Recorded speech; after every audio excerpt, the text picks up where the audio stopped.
when you look at returns over the last 15 years, we're running returns 50% above the average return of the market since 1900. So over 125 years in the last 15, we've run average returns, 50% above norms. You can't sustain that forever, particularly when the economy is growing at 2%. So that increases this risk of potential downside, and reversions to the mean is the most powerful force in investing. Again, when you look at any asset class, stocks, bonds, crypto, precious metals, whatever, watch the mean, because that mean average is where price is going to revert to at some point. It's just a function of time. Something will cause it, and you're going to have this reversion to the mean. And when you're trading at 2 standard deviations or 3 or 4 from long-term means, that reversion becomes much more probable.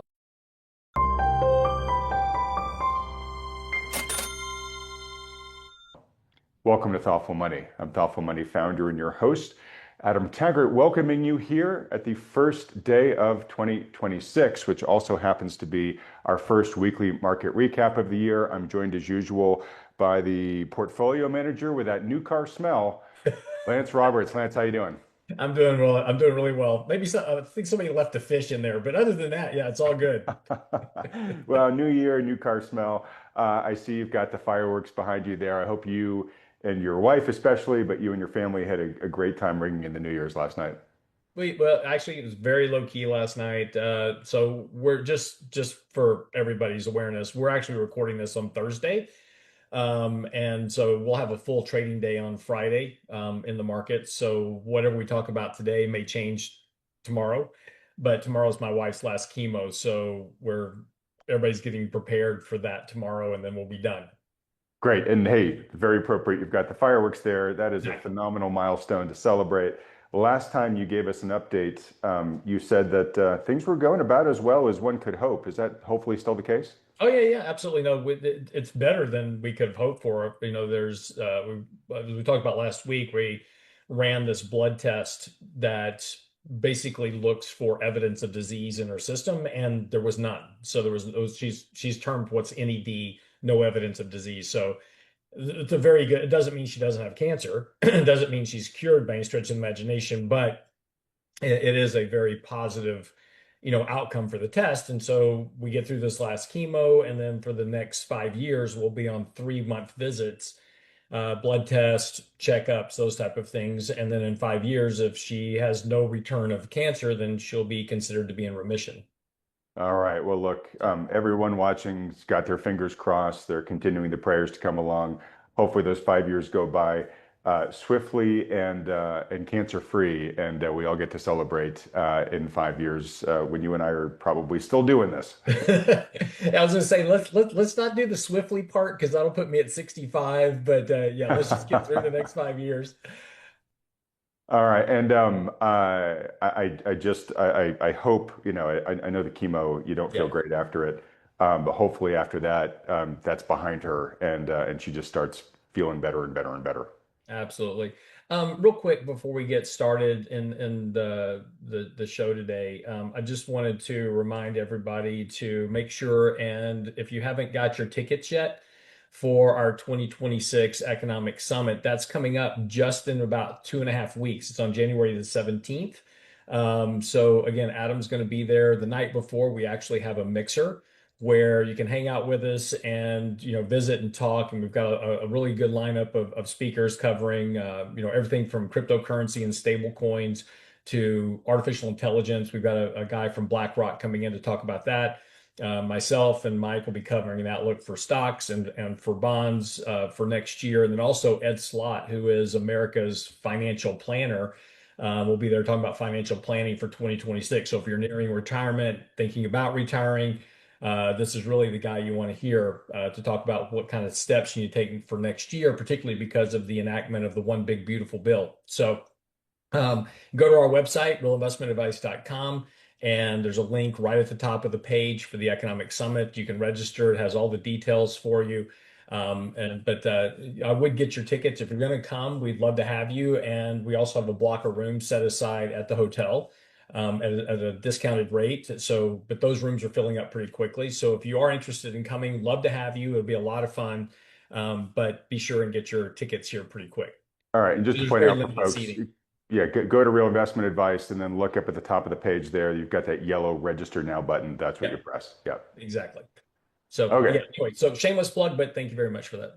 No, no, no. Glad you did. And that's coming up real fast. It just occurred to me that that is just a little more than 2 weeks away. So that'll be here before we know it.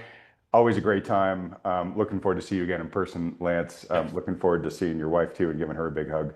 And obviously looking forward to meeting a whole bunch of Thoughtful Money viewers who come. I always love getting to interact with you guys in the real world. It's really where I get my most valuable insights in terms of what I should focus on with this channel for the coming year. So folks, look forward to seeing you there. absolutely. All right, so we'll see how much we have to talk about. This might be a slightly smaller, or shorter, Mhm. uh, video than normal. Though when I say that, they're usually longer. So we'll see if that streak continues into 2026. I do have a rant. I can imagine that you've got a lot to say about Lance. So we'll get to that in a bit. Sure.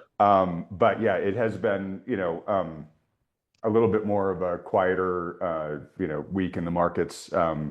Actually, 2 weeks because you were out last week, Yeah. and so we had Michael there, so I haven't seen you in 2 weeks. But the markets haven't done all that much, and we've had a number of holiday trading days there, or days of non-trading. I guess my question for you, Lance, is, and maybe we just start by bringing up the S&P and looking at the TA. The market doesn't seem to have really gone anywhere since like late October. And looking at that now, I'm starting to smell a little bit of what we did back at the end of 2021 when the market, just couldn't seem to get to permanently higher highs. And then Mhm. everything kind of rolled over at the beginning of 2022. And, Yeah. who knows if the same thing's going to happen here, but we are entering the year like we did then with valuations at, pretty much record extremes. I think in some metrics, the only time they were exceeded was at the end of 2021. Yeah. So I'm just curious, are you hearing similar echoes as I hear? Yeah.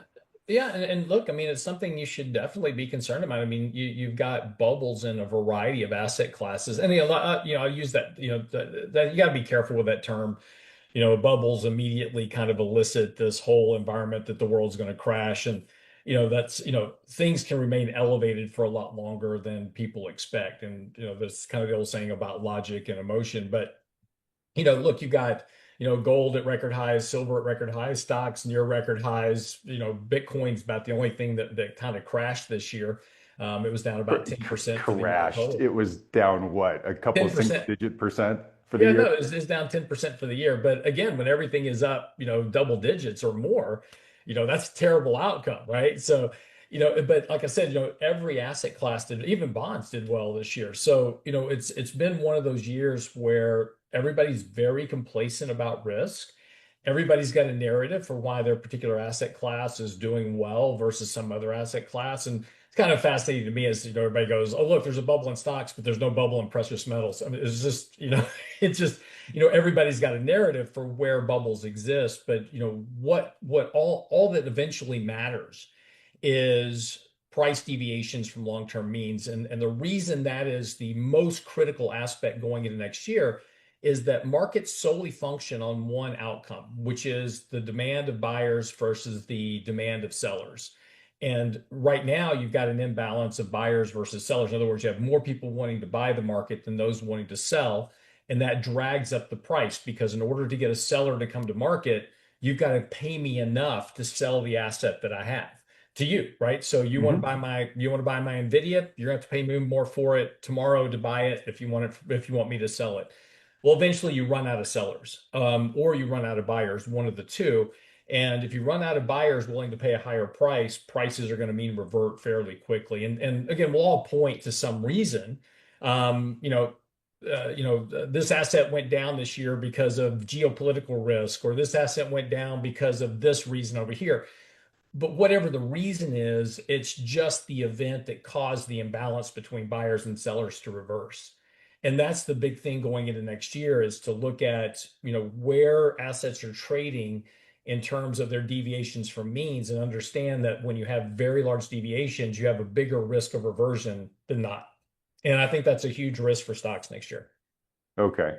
Um, to that point, and again, maybe you can pull up the TA, Lance, so we could just sort of see the band that stocks have been trading in for the past Mhm. couple months. Um, uh, I think the answer is no, simply because I've been asking you and Michael every week recently. But given that risk, have you guys done any material de-risking yet in your portfolio? I'm guessing you haven't done too much until you start to see some technical breakdown, but Right. you tell me. Yeah, no, that's absolutely right. I mean, the latest move that we made was in our all-weather portfolio, which is the portfolio that has all of our precious metals in it. We cut our exposure to silver back to its normal base level um, last week. Well, actually, I forget what week I'm in. The last, yeah, not this week, but last week. We reduced that back to target weight, took profits there because of that deviation from long-term Hmm. means. But other than that, no, everything else is fine. Markets are trading fine. Assets are trading well right now. There's not a lot of risk and perceived risk in the overall markets. So there's no reason to make big moves to de-risk. And this is one of the big mistakes that investors make over time is they identify some risk, right? And they go, oh my gosh, the debt's going to cause the markets to crash by 50%. Okay, maybe, but it might be 5 years from now. And so they get out of the market and then they miss the market takes off running, keeps running, and then they're drugged back in towards the highs of the market. It's like, oh, I've got to get back in. I'm missing too much. And then that's about the time that whatever the event they were worried about actually happens. So, Hmm. the big thing that we have to identify as investors is understanding there's certainly some risk out there. In fact, I'm writing an article. This weekend's newsletter is going to kind of be covering, outlooks for next year. And I've been writing a lot about this over the last really 2 weeks. I just wrote an article Friday before last talking about the valuation ranges and what to expect in markets if markets have to revalue for either higher or lower valuations. That's a pretty big range, 8,100 on the upside to about 4,600 on the downside. So there's a pretty big range of potential outcomes in the markets for next year. Um, one of the other big risks next year is economic growth. Everybody's expecting really, really strong economic growth next year, but there's no guarantee that we're going to get really, really strong economic growth. Employment's certainly a concern. So there's a lot of variables that are going into the markets next year, but for right now, the market's looking past most of that and looking mostly at is the Fed going to cut rates and is economic growth going to be good next year? And so for right now, the markets are fairly convinced. You look at the average analyst estimate right now for the S&P next year, they're expecting between 12 and 17% returns next year for the market. All right, 12 to 17% return. So that would get us to a four-peat 8,000. year. Yeah, you'd be at Pardon? 8,000 in Yeah, theory. but that would be, we've been talking about how a three in a row string is Mhm. rare and a four in a row string is extremely rare. I would consider a 12 to 17% in 2026 a four-peat year of, really good double-digit returns for the market. So the market is still feeling, uh, it's feeling frisky. Um, how are you feeling about the odds of a 12 to 70% year? I don't really look at things that way. Oh, If we but have you guys 12 have to to come up with your end 17%. of your target at the beginning of the year. Yeah, yeah. Well, no, I like I said, I just published the range of outcomes. I don't pick a target, I pick a range. And here, let me just show you Oh, this real quick. well, Yeah. that's a pretty easy range to make. Well, no, no. You And said the reason is 8,600 that to the 4,000? problem, no, no, this is where investors make all their mistakes, right? They go, oh, I want somebody to tell me that next year the market's going to hit 8,000 or it's going to hit 5,000, one of the two. And so they bank their whole outlook based on whatever quote unquote guru told them. Is like, oh, markets are going to, Ed Yardini, markets are going to 8,000 next year. Okay, maybe. What if they don't? Right? The whole point of managing assets is to manage risk. And you can't manage risk if you only have a one-sided outcome. You understand that? Oh, I totally get it. And Yeah. keep going because you're going to talk about the important things that a good financial advisor does, which is say, here's the spectrum of probability. Here's how I'm positioning for each part of that spectrum, Yeah. right? And so, right. And so if we have multiple expansion next year, which is what we've had for the last 3 years, then you can get an upside target of 8,100, but you're banking a lot on this multiple expansion idea. If we can just maintain the same multiples next year, the market should run to about 7,300. That's about a 4% advance from here. That's not great. Hmm. Um, but if anything happens next year that causes, say, we have an economic slowdown, you could have a contraction. And again, this is all based on valuations. And what are valuations? Valuations are simply a function of what the market thinks companies are going to earn next year. It's about earnings, price divided by earnings. So if the economy slows down, earnings are going to slow down. We're not going to hit these, $330 a share in earnings. And so that will put you at about 6,200. If we have a correction back to 22 times earnings, we're currently at about 25 times earnings on the S&P on a reported basis. So we're only talking about a 3% collapse in valuations. That's not a lot, but that would pull the index down to about 6,200. If you have a recession, which is not entirely off the table, and we get valuations back to long-term means, which is around 17, 18, talking about 50, 80. So this is a really important, look at next year, because this range of probabilities is what we have to manage risk with. And again, when you look at returns over the last 15 years, we're running returns 50% above the average return of the market since 1900. So over 125 years, in the last 15, we've run average returns, 50% above norms. You can't sustain that forever, particularly when the economy is growing at 2%. So that increases this risk of potential downside. You've also got, kind of looking at 3-year returns, as you just said a second ago. Look at, we've had three of just huge return years in the markets. We're at 2 standard deviations above the 3-year moving average, and reversions to the mean is the most powerful force in investing. Again, when you look at any asset class, stocks, bonds, crypto, precious metals, whatever, watch the mean, because that mean average is where price is going to revert to at some point. It's just a function of time. Something will cause it, and you're going to have this reversion to the mean. And when you're trading at 2 standard deviations or 3 or 4 from long-term means, that reversion becomes much more probable. And so when you start looking at, the fact that next year we've got this kind of mix of environment, you've got to start looking at your portfolio in terms of ranges. What's my upside potential? What's my downside potential? And how am I managing my risk looking into next year? So this is why we've lately been adding some defensive positioning to our portfolios. We still have our growth, right? We still own Google, we still own Nvidia, Microsoft, and Amazon, those guys, because the markets are doing okay.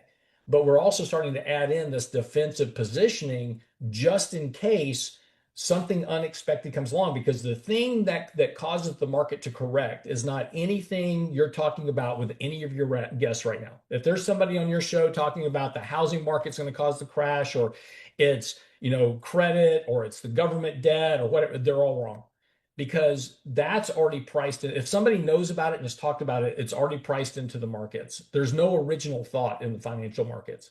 What's going to cause the correction is something that is completely unexpected. Remember, last year in March, President Trump comes out and he holds up this sign at the Rose Garden with all these tariffs. Nobody was expecting that, and that's why the markets crashed 20%, because nobody knew that was coming. Everybody thought it was going to have 10% tariffs. We were all good with that. That was already priced in. Nobody was expecting 50% tariffs or 100% tariffs on China. Yeah. Right? Let me interject on that, because we've talked about this a lot, and I totally agree.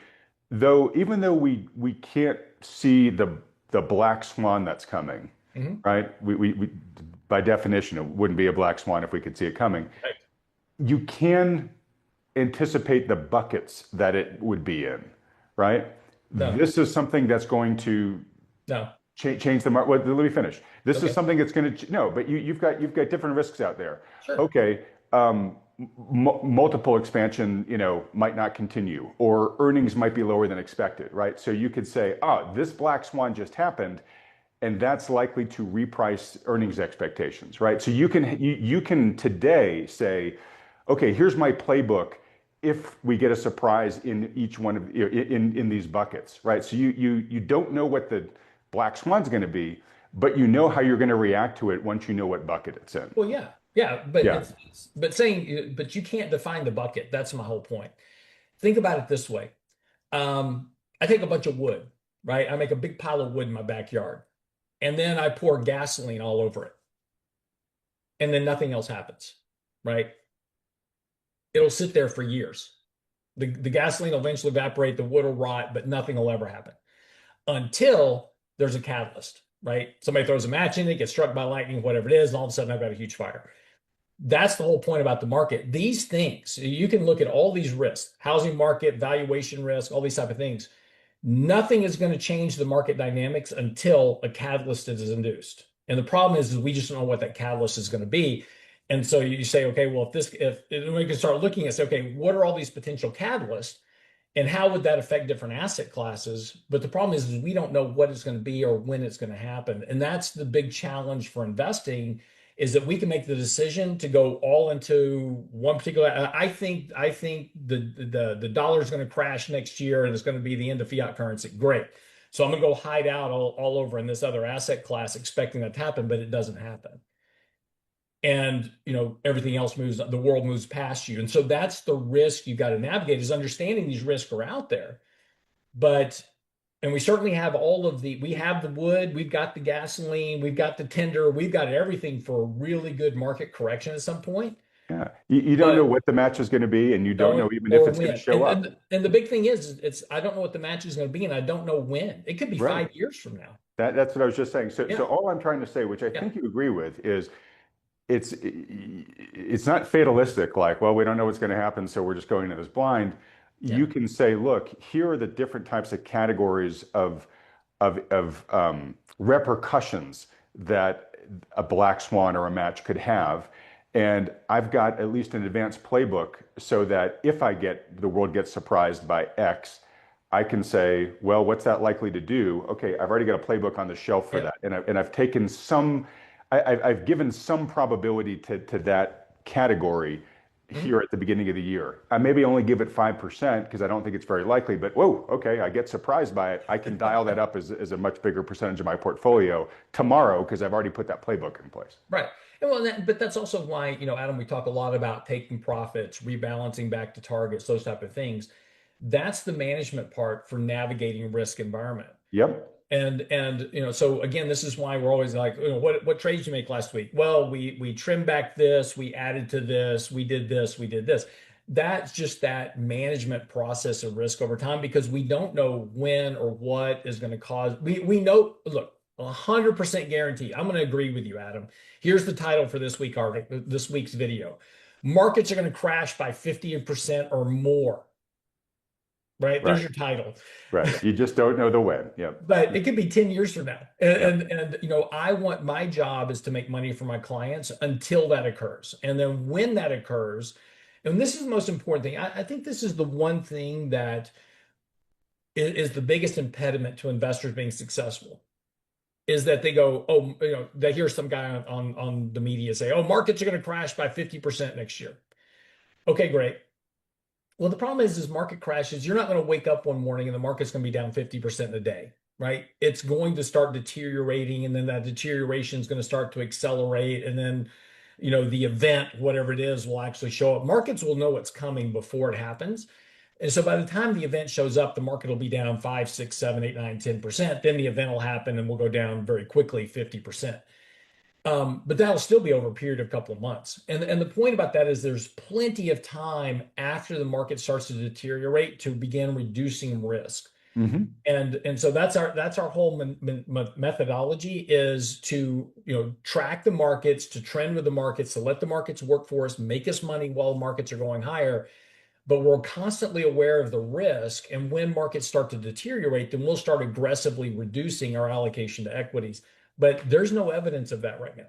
Right, right. And so a couple of things off of that. One is, I mean, that's sort of why I asked you, hey, you've got some of these valuation concerns, but it doesn't seem like you are, de-risking materially because you're not seeing any sort of technical Right. breakdown in the markets yet, right? And maybe maybe we don't get them in 2026. Who knows?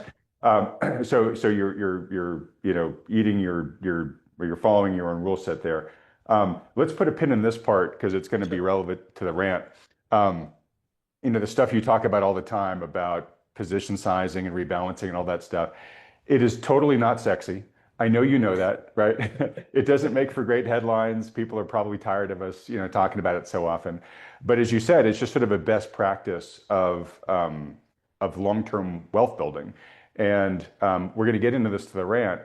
A lot of times, it's the unsexy stuff that is the most effective in the long run. Yeah. And I'll leave that as a little teaser for why that's going to be relevant to the rant when we get to the rant. Let me ask you this though, Lance, with everything that you just said, agree with all of it. Um, when I look through some of the risks that you walk through in your charts there, Yep. earnings might be less than expected, or we might get a recession or whatever, right? Um, Personal opinion, you might not share it. I feel we can debate more what's going to happen with earnings next year. Like there are arguments to be made on both sides, Mhm. right? Like I know you think that small business earnings expectations seem pretty out of whack, or earnings growth for next year, right? It's like 50% Yeah. expected earning in the Russell. That I agree. That seems crazy. But who knows, right? So, we can definitely say that, hey, Wall Street's gotten, way ahead of its skis in terms of expectations. But then again, you can listen to arguments on the other side about all the tailwinds that are coming to the economy from everything that got put in place in 2025, right? And you might Mhm. agree, you might disagree. We can have healthy debate. The area where I have a harder time, and this is where I want to get your gut feel. So it's not Sure. a prediction, just a gut Right. feel, is Gut on feel. continued margin expansion. Mhm. Right. I mean, you showed the chart about how margins have just been going up year after year after year. We're now at total nosebleed levels that every time we've been anywhere near this in the past, there's been a market correction um, following. And again, this is not a great timing mechanism, but it's an indicator of risk. What does your gut tell you about margin expansion going over next year? Do you think there are decent odds for it to go even higher in CAPE ratios and stuff like that? Okay, so two things. First of all, CAPE ratios are a function of pure valuation, right? Price and earnings. And Hmm. so I just the only reason I'm making this clarification is because I want to keep apples and apples together. Sure, please. So because you said profit margins, and that's a little bit different than earnings, right? Oh, I, okay. But yeah, my question was more on the multiple expansion. What yeah, P we're giving on the PE ratio? right. Yeah. But no, but profit margins are crucially important. And now it's They different than are. earnings. It's the margin that I'm making for every dollar I sell. So if I sell Adam, this bottle of water as an example, and I pay 80 cents for this bottle, I sell it to him for a dollar, my profit margin's 20%. Profit margins have been skyrocketing for the last 5 years because Yep. of the fact that most companies had refinanced debt previously at near zero interest rates, so they didn't have a lot of interest rate cost burden. The inflation that came through from the tariffs, not the sorry, Not the the tariffs. COVID. stimulus checks to households, all the Inflation Reduction Act, all that money that went to the system that caused the inflation. That was great for businesses, right? They passed Because most of it on. Yeah. well, yeah, because I gave you money to spend. This is the big thing about government policy and why you should wholeheartedly reject anytime the government wants to step in and give you money. But if you give subsidies for childcare is going to go up in cost to cover that subsidy. And so it inflates everything. If you want cheaper healthcare, stop subsidizing healthcare because that just makes prices go up. Mhm. So, those type of actions were great for companies. Now, the risk, so now we've got profit margins at the highest level on record ever in history. And it's been great for companies. The big risk is they can't maintain that profit margin because as inflation comes down, as the economy slows down, demand is already declining. Take a look at what's happening with employment. And that's a reduction in demand. As demand falls, companies now have to start pricing things lower to sell product. They still need to make money. They still need to sell their product, good, or service, but they're going to have to charge less for it. And that's going to impact those profit margins. Yeah. Now, And earnings, Jeremy Grantham, just real quick, was famous for yeah, saying that profit margins were one of the most mean reverting data series in investing, but not absolutely. recently. But not recent. Look, mean reverts. Everything mean reverts in time. Now, just because things can remain elevated for 2 or 3 or 4 years or a longer period than we're normally used to, doesn't mean reversion is a thing of the past. It just means that mean reversion is going to be a lot bigger the next time it occurs. And so again, those are going to happen. And this happens and again, this applies to every asset class. There's no asset class that is immune from mean reversion. And that's just a function of timing. But now, to your point about earnings, earnings are a little bit different than profit margins because there's a lot of manipulation that goes into earnings. Sure. Share buybacks, accounting gimmicks. Almost 20% of all earnings are a function of accounting gimmicks, right? I cookie jar reserves. I move forward revenue that I haven't even collected yet. I book it as revenue this year. Those type of things occur, and that really that impacts that earnings per share number at the bottom. And again, that's why buybacks are so critical to companies to meet earnings, is because I buy back enough shares, I can make sure my earnings number per share beats the estimates. But we've seen a big expansion in valuations, and the big point about multiple expansion is that means the market is growing faster than earnings. And so the price of the market, we're paying more and more and more for the same dollar of earnings than we were willing to pay last year or for the year before. So if a company earns a dollar, 2 years ago we would pay a dollar for that dollar, and today we're willing to pay $3 for that same dollar in earnings. And that's called multiple expansion. Now, it drives the market, but that's all enthusiasm, that's sentiment, that's psychology, and that's all a bet that the future is going to be extremely wonderful for companies. But there's a lot of potential risk over the next couple of years: slower economic growth, lower interest rates, lower inflation. Take a look at the EU is a good example of this. The US economy has grown by about 15 to 18% over the course of the last 5, 6 years. The European economy has barely grown at all. They don't have technological innovation. Next year, the IMF predicts that the Eurozone will grow at about 1%, and Mm. GDP in the US will be about 2%.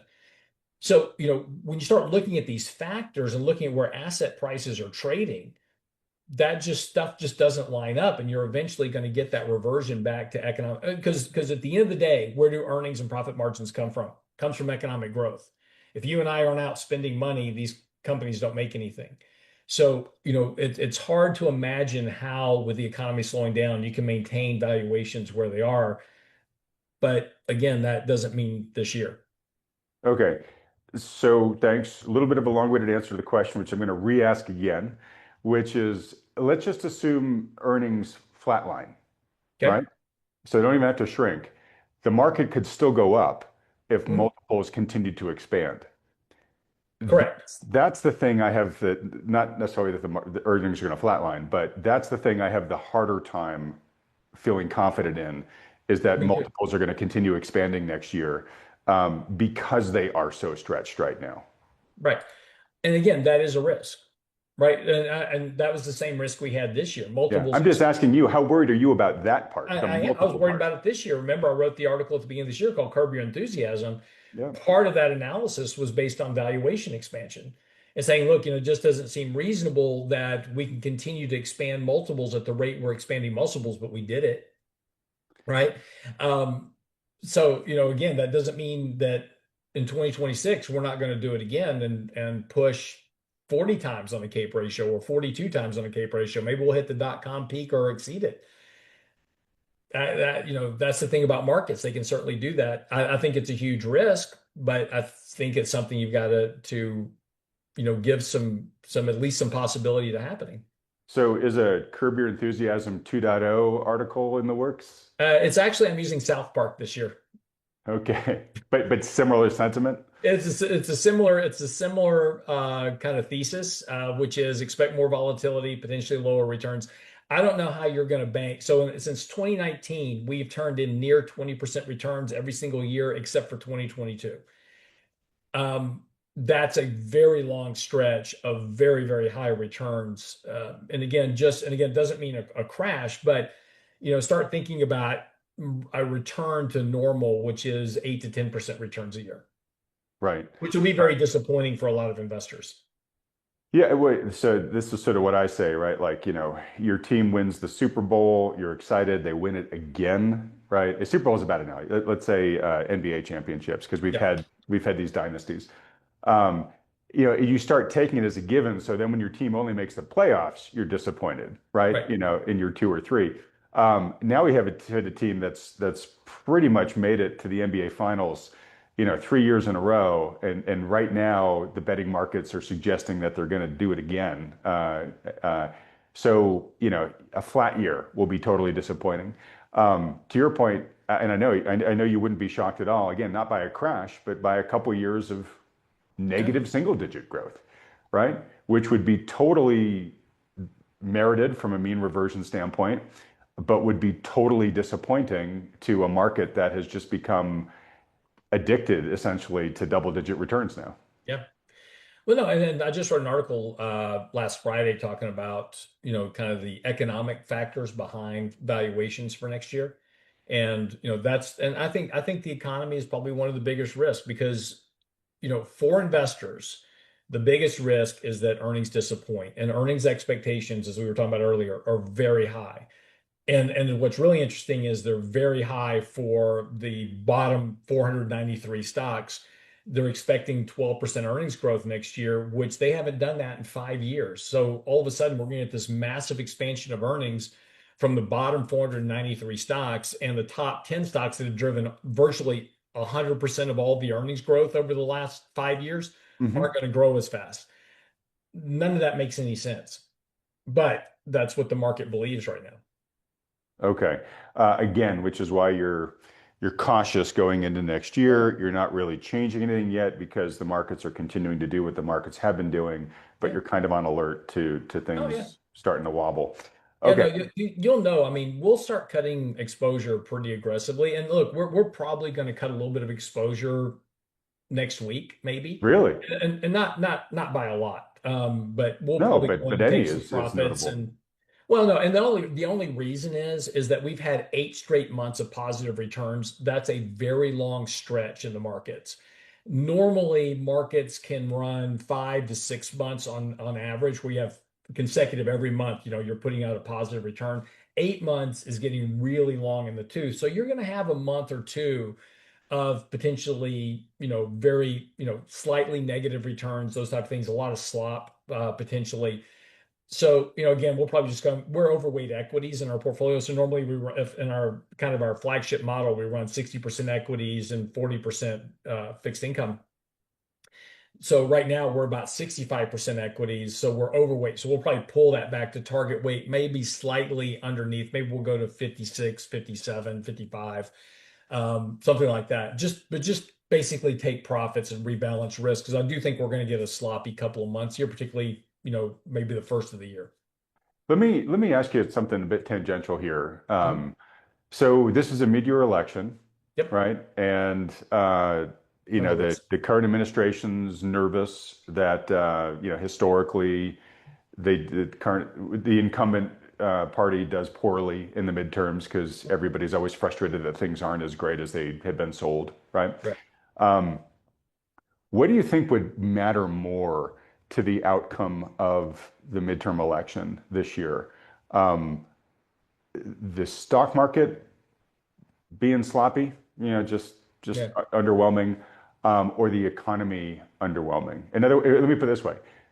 Let's say it's an underwhelming year in the markets, but the economy actually firms up. Would that have more or less impact, do you think, than the economy being sloppy, but the market's having a good year? Well, look, historically speaking, the outcome of the economy in a election is what matters. People vote their pocketbook. And you and I both know that the vast majority of participation in the markets are in the top 20% of income earners. So the people that vote are going to be in that bottom 80%. They're more tied to what's happening economically. So if the economy is weak and their lifestyle is not improving, and I think this is a big risk in the midterms for the conservatives right now, the GOP, is that you take a look at sentiment indexes, et cetera, they're pretty poor. And that doesn't bode well for midterm elections. And so we could see very much a potential change in power, either in the House or the Senate. I'd probably not both, but it could be. But we could see at least a swap of power or control in either the House or the Senate, which would effectively put the government into gridlock, for the next 2 years after that. Yeah, I mean, so personally, I think that's the outcome, Mhm. unless the administration makes people feel better about their pocketbooks. And my question to you, which is sort of leading, because I've shared the Yeah. same opinion as you, is, Trump has always touted the S&P as a scorecard. But I think what really matters more to people is really jobs. It's, Yeah, it does. do I feel like I'm either going to keep my job and or get a raise and or I could get a better job than I have right now versus am I worried about my job? Am I losing out to inflation still with wages? Yeah. Or, if I want to skip to, a different employer, but no one's hiring, those are, I think that's really what's going to do it. Yeah. And to be fair, though, every president in history has used the stock market as a benchmark of performance. So, every president points to the stock market. Oh, look at what the stock market did this year. I'm doing a great job. Probably true, but not as much as Trump. I No, mean, that's that. No, Trump it's wears it on his absolutely sleeve. true. Obama was a master at it. So, Well, it's, I don't know. We'll let people but hey, debate. it's your political leanings. It's not mine. So I'm just saying facts are Well, it's not facts. my political leanings. It's just Yeah. I Well, just no. don't recall a president touting it, especially his first administration. Yeah. And No. Trump, we've talked It's about this. Trump has started doing this. I think he's late to the game, as we talked about when he got elected. I thought first words out of his mouth when he got elected, before even getting sworn in, was, "Folks, it's going to be a rough year and a half while I dig out of this massive hole that my predecessor put me in," and just blame it all on the guy before. I feel like he really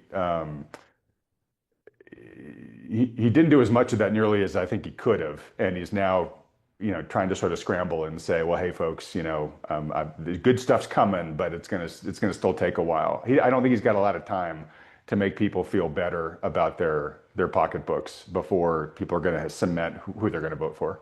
Oh, no, I said that when he was first getting elected. I said if I was President Trump, I'd walk in and say, look, the next 3 years are going to absolutely suck. But we're gonna fix all these problems. We're gonna fix, the fraud, we're gonna fix the immigration issues, we're gonna fix the national security issues, we're gonna fix the foreign aid issues, but it's absolutely gonna suck in the economy as we do that. But if you'll stick with me, things will get a lot better on the other side. He should have hung to that message. And I think you could have navigated this market better. But again, there's a lot of stuff going on in the stock market that has nothing to do with policy at all. It's speculation, it's retail investing, it's a lot of other stuff that's driving the markets outside of. And again, at the end of the day, policy has very little effect on the markets. We tie those two together a lot, and we say, oh, look, the stock market's doing this, so that must mean the economy's booming. That's not necessarily the case, Yeah. but that's just how we tend to function those things. So Yeah, not necessarily, but to your example earlier, tariff policy definitely kicked the market in the groin. yeah, for about 20 minutes. And But then well, tell that to the people who and lost. every one of the people you interviewed, everybody that was out in the media, oh, tariffs are terrible. They're going to crash the economy. It's going to cause the economy to go into massive recession. And we were over here saying that's not true. That's not going to happen.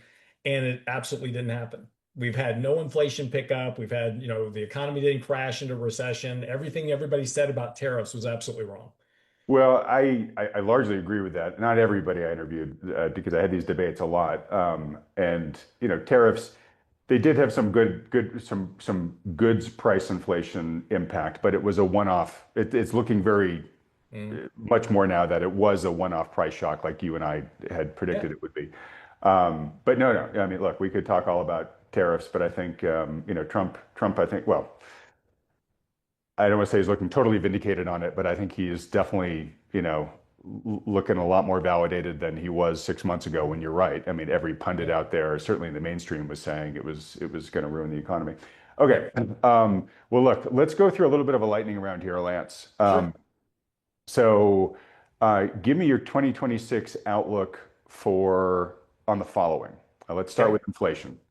Okay. 2%. Okay, so a year So of lightning round. disinflation. So, We talked about this a lot 2 weeks ago, but it's going to be a year of disinflation, right? At least as measured by CPI. well, yeah, I mean, look, I think inflation travels, if you take a look at 10-year, 5-year and 10-year expectations, forget CPI. If you want to do yourself a favor, forget CPI. I wouldn't even look at it. Just look at 5 and 10-year forward expectations on inflation. That never rose. Despite the fact we had 9% CPI following the pandemic stimulus, forward expectations never rose. And right now, forward expectations for inflation are about where CPI is trading, which forward expectations have been saying that for the last 5 years, is that inflation was going to come down to that level. So I think you're going to continue to moderate around 2.2% inflation. And that's about where your economic growth is going to be. Okay, but that is disinflation, just to be clear from where we are right now, right? Well, Mild. on an annualized basis, yes. Yes, yes. Okay, good. All right. And that, but that's what, hold on. Let's clarify something real fast. Disinflation is falling prices. We are not going to have falling prices. No, no, no, no, no. Going to, Disinflation is a falling rate of inflation. I know, but for people, right, when you say disinflation, people think, oh, prices are going to be lower. This has been the big argument, the big Okay, debate for but the just to last be clear, this few. audience is smart enough, and I would say they know I meant deflation if I meant lower prices. So we're Okay, not well, saying I lower just want prices. perfect. Okay, I just, we're not going to have lower prices. Prices are going to go up 2.2% next year. That's, Yep. we're going to have inflation next year. That's a good thing because we want economic growth. Right. But yes, we'll have a slower rate of inflation to your point. Yeah. And just to get super in the weeds on this, because inflation is a basket, we will, to get disinflation, we will have parts of the economy that will be deflating, Mhm. right? Namely housing. Exactly. Yeah, rents. Um, okay. So tied to that question, bonds and bond yields Bond yields below four, um, on the probably 10-year. somewhere in 3.5 to 3.75. Okay. Best guess. And that's That's it. good. That's assuming inflation returns back to 2%. Economic growth is around 2%. Slap on a small premium, you're at, 375-ish. Right, right. So just to be super clear, that's a no recession Yeah. environment you're talking about Yeah. there. Oh, yeah, in Okay. recession, yeah, you'll be 2% on rates. Yep. Okay. I Uh, don't want a recession, by the way. you what? I don't want a recession, by the way. I know you don't want a recession, and to your point there, recession is not in your default forecast Right. for next year. Yeah. Right. Okay. Jobs. Weaker. My big concern next year is that you get a stagnation in job growth. Every single jobs report this year has been revised lower. So I think the big risk, at least or in the early half of the year, is this kind of continuation of companies cutting back on employment to replace and basically using AI to replace employment, and we get a slower rate of employment growth. And I think that poses a risk economically, and that's also one of the catalysts behind lower rates of inflation. So I think that's one of the bigger risks to pay attention to, at least in the first half of this year. Okay. And there's been so much debate over the quality of the jobs data that we've had. Mhm. I don't want to rehash all that. I just want to point out that if we look at things like the quits ratio, Yeah, that is like at recessionary levels right now. yeah, And that tends to be a pretty good indicator of the true sentiment of the worker, which is, hey, can I get rid of this job I have and go get a better one? And right now it is pretty resoundingly no. yeah. Um, This is the thing that I'm paying most attention to. Full-time employment. Full-time employment is the key to the economy, right? If you've got three part-time jobs, great, wonderful, you're working your ass off, you're not going to really make any strong economic progress in your life, right? Just because part-time jobs don't provide benefits, they don't provide high enough wages to support a family of four, et cetera. So full-time employment is key in terms of economic output. Provides benefits, provides higher incomes, those type of things. That rate of full-time employment relative to the working age population is falling pretty quickly. That only happens during recessionary environments. yeah, and we're still seeing that fall right now, right? Where Yeah. we're so Well, so this the data is as of last Friday. okay, so the impact of deportations, meaning 2.5 million bodies Mhm. that have presumably been removed from the population, that doesn't seem to be slowing this at all yet in terms of, freeing up other jobs that people, might be able to Well, and take. again, I don't know what the mix was of the people that we were, that people have been deported. Were those full-time workers at high wage paying jobs? Were they working in the oil and gas field, or were they doctors or lawyers? I probably would suspect no. So, the impact to full-time employment and relative to the working age population is probably not changing that dynamic much. Yeah, well, clearly not in the data you have here. No. I think there's been discussion of, hey, you get a bunch of guys who were working construction sites or in the oil and gas field or whatever who aren't there anymore, then maybe demand increases, maybe even wages increases for the remaining, you know, U.S. citizens who are here who could be taking those Yeah, jobs. But again, that's why I was asking. It doesn't seem to be having any impact as you can see in the data yet. not yet. But here's the key, though. This is the black line is that same chart. This is full-time employment as a percentage of the population. What you'll notice is there's a fairly decent correlation between the ebbs and flows of that versus inflation and personal consumption expenditures. So again, that this decline of full-time employment is a key driver why we're seeing a big drop in inflation as well as personal consumption expenditures. Sure. And if Yeah. that continues, then we're going to see a lot slower rate of economic growth this next year. Right. Because fewer people employed full time, fewer people out there buying stuff. Correct. Yeah. Yeah. Okay. And this is one, again, just personal point of view. I've generally been pretty pessimistic about the employment market for the past couple of years, and I think that has proven out. Mhm. And there's a big part of me that still wants to be leaning into that going forward. Um, there is a part of me, though, as I've been bringing up recently, that is, at least hearing the administration, especially folks like Secretary of Treasury Scott Bessent, who is just saying, "Hey, don't undercount what's coming, folks." And we have seen certain segments of the economy that have started to see some pretty big job growth, especially around like data center construction and stuff like that. And so this is just one of those areas where I'm now less confident in my leaning on it, because I feel it's sort of a wait and see game here. Yeah. And I would love for the administration to be correct here. I'd love to see, continued positive real wage growth and all that type of stuff. But I can easily see the train going off the rails here if this employment data starts getting worse. No, so you make a good point. Look, the data center construction is going to be an economic boom, right? It is going, so if we spend, right now it's estimated we're going to spend about $4 trillion over the course of the next 5 to 7 years building these data centers and all the things that go along with it. So that runs a multiple of about 3x in the economy. So you're talking about a $12 trillion addition to economic growth over the next, 5 to 7 years. I So mean, that's a tremendous amount of stimulus. yeah. That's and that's great, right? That's jobs, that's employment, that's wages. And so yeah, we may see an economic tick up, right, for the next couple of years as all this activity kind of starts running kind of full steam. The problem though is that let's say it takes, I'm just throwing out numbers. Let's say I'm going to build one of these data centers like Amazon just built. It's the size of like 6 football fields, Yeah. and it takes 5,000 workers to build it. Once it's built, I need 500 workers to maintain it. Right. That's the backside of this is that, yeah, we may have this short-term boom in terms of economic growth and activity while we build all these things out. But then once they're built, that goes away. Oh, And I'm there with you. This, yeah, I've ranted on this with sort of AI and robotics. I mean, yeah, I, 10 years from now, I'm very, very worried about job supply. But I could understand the argument for next couple of years. yeah, You build that those 5,000 workers build that factory. Well, they got to go and build the next one, right? And then there's other factories that need to be built at the same time, and all that type of stuff, right? So, yeah. so So we'll see. Also, I think there's an upside. I think you take a look at deregulation, the one big beautiful bill, tax I was cuts. going to say taxes. I mean, they're saying that Americans are going to see the biggest tax rebate this year ever.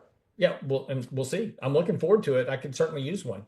Uh, Yeah, but just yeah, assume that that's true for a moment. that That's going to really drive economic spending, right? correct. And we could see a lot of stuff uptick near term that would help benefit the markets. And that's why I'm not super bearish about next year. I think that returns will be okay. Just from a statistical standpoint, I think maintaining another 20% year while possible is becoming more and more unlikely Likely, for a yeah. variety of reasons. But we could look, and that doesn't mean that just because we see an uptick in economic activity that the stock market goes to the moon. Well, Those don't that's what I was necessarily just going to correlate. chime in on is these things technically are different, and you can Yeah, have a good year economically, but a bad year market-wise, and a lot of correct. that has to do with valuations, right? And I know that they're a bad timing element, but a market can revert to the mean even Absolutely. though the economy is growing, right? Yeah. And so yeah, and again, here's the other problem, right? So and to that point specifically, let's just assume for a second next year we have 4% real after inflation economic growth. That's a boomer year, right? That's double Yep. what we're doing now. So great year. Inflation's going to go up. If you have 4% economic growth, you're going to have 3 to 4% inflation. Those cannot live in two different worlds. It's a function that they are one and part of the same. There's a very high correlation between economic growth and inflation over time. So if that happens, that's great, but the Fed can't cut rates anymore. The whole reason the market's been going up is because the Fed's been cutting rates. We want more monetary accommodation, so that's justifying high valuations having a lower discount rate. So to your point, and it's very valid, is that if we did have a boomer economy, it could be fantastic, terrible for the stock market because now we're having to tighten monetary policy. You have an inflation, pickup in inflation, a good pickup in inflation, by the way, because Right. Provided wages higher are growing. wages, yeah, Yeah. yeah, higher wages, more employment, more activity. It's fantastic. Companies are able to charge more. You can pay more. You don't care because you're making more money. That's all good, but that's not really great for the market. Yeah. Okay. So bottom line here, again, my point of view, jobs is going to be even more important to watch this year Yep, to try to get a sense for which way it's going here. Yeah. correct. Okay. All right. Housing. Big conundrum. I'm still working through that. It's interesting. If you take a look at housing activity, there's nothing going on. You take a look at the number, housing prices. When we talk about housing prices in general, we talk about the housing market. We're only talking about people on the fringe that are actively buying or selling a house. If you're just sitting on your house, you're not affecting the market. Right. And a much higher percentage than normal of them are affluent, which is what's keeping the average prices. Yeah. Exactly. But there's no activity. There's no buyers buying a house. There's no seller selling a house. I live in a neighbor where my neighborhood is. So, a couple of years ago, Adam, I was renting a house and we were renovating an old house from the Right. 1960s. You moved into the ring, right? The really attractive part of Yeah. you. Yeah. Yeah. So no, and I'm not in the ring. I'm outside. Oh, are you? Okay. I just remember you Yeah. talking I'm about a I'm ring. on, I'm in the energy corridor is Okay. where so we're just surrounded by energy companies. But anyway, it's a little pocket neighborhood. It's got a really good school district. It's a very quaint kind of housing, kind of a neighborhood where all the neighbors know each other, and you're complete. It's kind of this little paradise outside of the whole hustle and bustle of the city. Um, and normally, when a house goes on the market in this neighborhood, it's very highly sought after. And so, if you can find a house in this neighborhood, it immediately sells. Generally, it'll be on the market for one day and it's sold. There's been three houses now for sale for 6 months that haven't sold, and they're having to cut prices. Wow. And that's Hey, the folks, first if you want to time be a neighbor of Lance, this is your it's moment. time to do it. But no, it's just very interesting, right? That we're starting to see more and more of that sitting around the market. So, I think next year we continue to see housing struggles. Affordability remains an issue, even if you bring rates down. The issue we've talked about before is that if I've got a mortgage at 3 or 4%, I'm not going to sell my house to go get a mortgage of 6 or 7%. It just doesn't make any sense. Yeah. So a lot of people are going to just sit on their houses next year. That's going to keep housing prices more stable than not, because again, you don't have any activity going on. And so housing prices don't crash as everybody's kind of expecting. And if rates go up, that's just going to make the housing market worse. So, okay, I don't disagree with much of what you said there. I do think, though, that time is not the housing market's friend. I Um, agree. and we now we passed a few months ago the line where there's now more 6+% mortgages out there in Mhm. houses than there are, sub 4% ones or whatever Right. it was, right? Yep. So that lock-in effect is diminishing. At the same time, if the job market isn't improving, the weight of not just higher mortgage rates, but also just higher everything around homeownership Mhm. continues to weigh on people. And you just have the organic factor that builds over time of death and divorce and job loss and stuff like that. So Yep. there is some sort of breaking point in there. I don't know where it is. We've Yeah. certainly seen a number of markets where people have hit it, and really the trigger is inventory.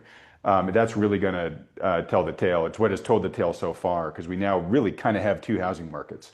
We've got some that are full blown in correction and some that are they're avoiding it. And the big differentiator between the two is how much inventory is on the market. So Well, and I think a lot of it too is just location, right? I mean, was having this conversation the other day with a young person, and when I say young person, somebody younger than 40. right. But I was having this conversation, and he was saying, he's like, "Oh, I can't afford a house," and I'm like, "Well, where are you looking?" He's like, "Los Angeles." I'm like, "Yeah, you can't afford a house in any of the major metros. You can't afford a house. You get outside of you go to Midwest, you can get houses pretty cheap." So, location is very, very important, and unfortunately, all of our housing indexes are based on 20 major markets. So Right. so prices are a little bit skewed by these housing market indexes because of where we measure them. If we actually had an average home price across the country, things probably would look a lot more affordable than they do right now. But again, nobody wants to live in Wyoming, right? There's a reason only 500,000 people live in Wyoming. Well, it depends on where in Wyoming, but Yeah, well, I'm just saying there's not a lot going on in yeah, Wyoming. well, yeah, and it's cold enough where I live. It's wicked cold in Wyoming. Yeah, And yeah. a lot of Personally, I would love to live in Wyoming, right? yeah, I just, I don't like people, so Wyoming would be perfect for me. yeah. You'd switch from Landman to Yellowstone. Correct. Um, yeah, and of course the big determinant there though is no matter where you live, you got to have the income to Yeah, support the house that you're buying. So you've got to find the right overlap of where can I make enough correct. to afford the type of house that I want. Okay, so But so the bottom line to your question is, I really don't have a clue what housing's going to do next year. It wouldn't surprise me if it's about the same as it is this year. okay, but what I don't hear from you, I hear from you. What I hear saying is be the same or worse. I don't hear you saying, oh, I think there's good No. probability housing enters a boom again. Yeah, no, I don't think there's anything. I don't think there's any supporting drivers right now to create a resurgence of massive buying activity. Okay. I'm going to ask you about your trades to get to the rant and wrap things up here, unless there's anything else that's burning brightly on your radar I haven't thought to ask you about yet. No, only trade we did in the last really week and a half. And again, this was early last week. I said earlier in the show today is we just sold silver down to Target. It just has had a huge run. It's grossly deviated from its long-term mean, and now and we just wrote. I've got an article coming out next week on the risk in precious metals, which is the CME hiking margin rates. Which Yeah. I wrote the article and then they hiked them again. So that's Yeah. that's one of the big risks coming up in the next couple of months. Okay. So we talked about that at length last week with Michael, who I think scooped you by writing about that and Yeah, he publishing did. the article. So a couple things. So first, just kudos because who knows what's going to happen with silver from here. But if you sold a week ago, you trim back before silver had its 15% price correction. That being said, it's still trading at a very attractive high for the year. Not an all-time high for the year. That's what it hit a week ago in the futures market. Right. And Michael did a good job last week, Lance, of explaining, both the chart history of silver when it has gone vertical, and it's only really gone vertical like this two other times before. Once it did, it gave up pretty much almost all its gains and was kind of dead money for a decade or more after. There's a giant reason for that. Did he explain why? Well, I mean, he certainly went through the margin hikes and how that was sort of the what do you want to call it? It wasn't Yeah. the first margin hike that did it. It took several, but once Yeah. it did, it really kind of broke the mania here. Now But there's there's a need, but see, there's a need to keep silver around 30, say 25 to $30 because it's such a big economic input. yes, And this is always the one thing that people forget is they try to tie it off to other narratives. But when prices for an important commodity like silver get out of whack, it causes inflation in things like, electric vehicles, right? Because I've got to pass on that silver cost. So it's an inflationary impact. And when you have a very broad base of activity based on silver, which we do economically, it's not great for the economy. So you get a couple of things that go on. The reason, and it's always interesting to me because people immediately come out and go, "Oh, the CME is hiking margin rates too. They're manipulating the market." No, they're trying to keep prices in line with delivery so you don't have failure to deliver. It keeps financial stability, which is hugely important. But it's also an economic issue.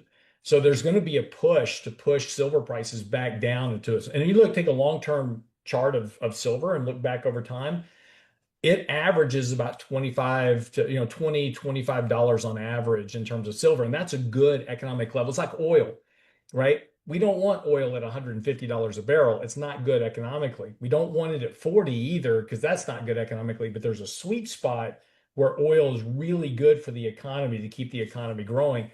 It's the same thing for silver. So in your write-up that hasn't been published yet, Yeah. if you can really provide detail around that, because the other side of that story that I've heard, Lance, which Mhm. is true, and actually silver is becoming increasingly essential, and you probably know the government just put it on a list of essential minerals. That's right. So it's becoming even more essential. And the demands for it are getting larger and larger, especially in an era of AI and renewable energy and all that stuff. Mhm.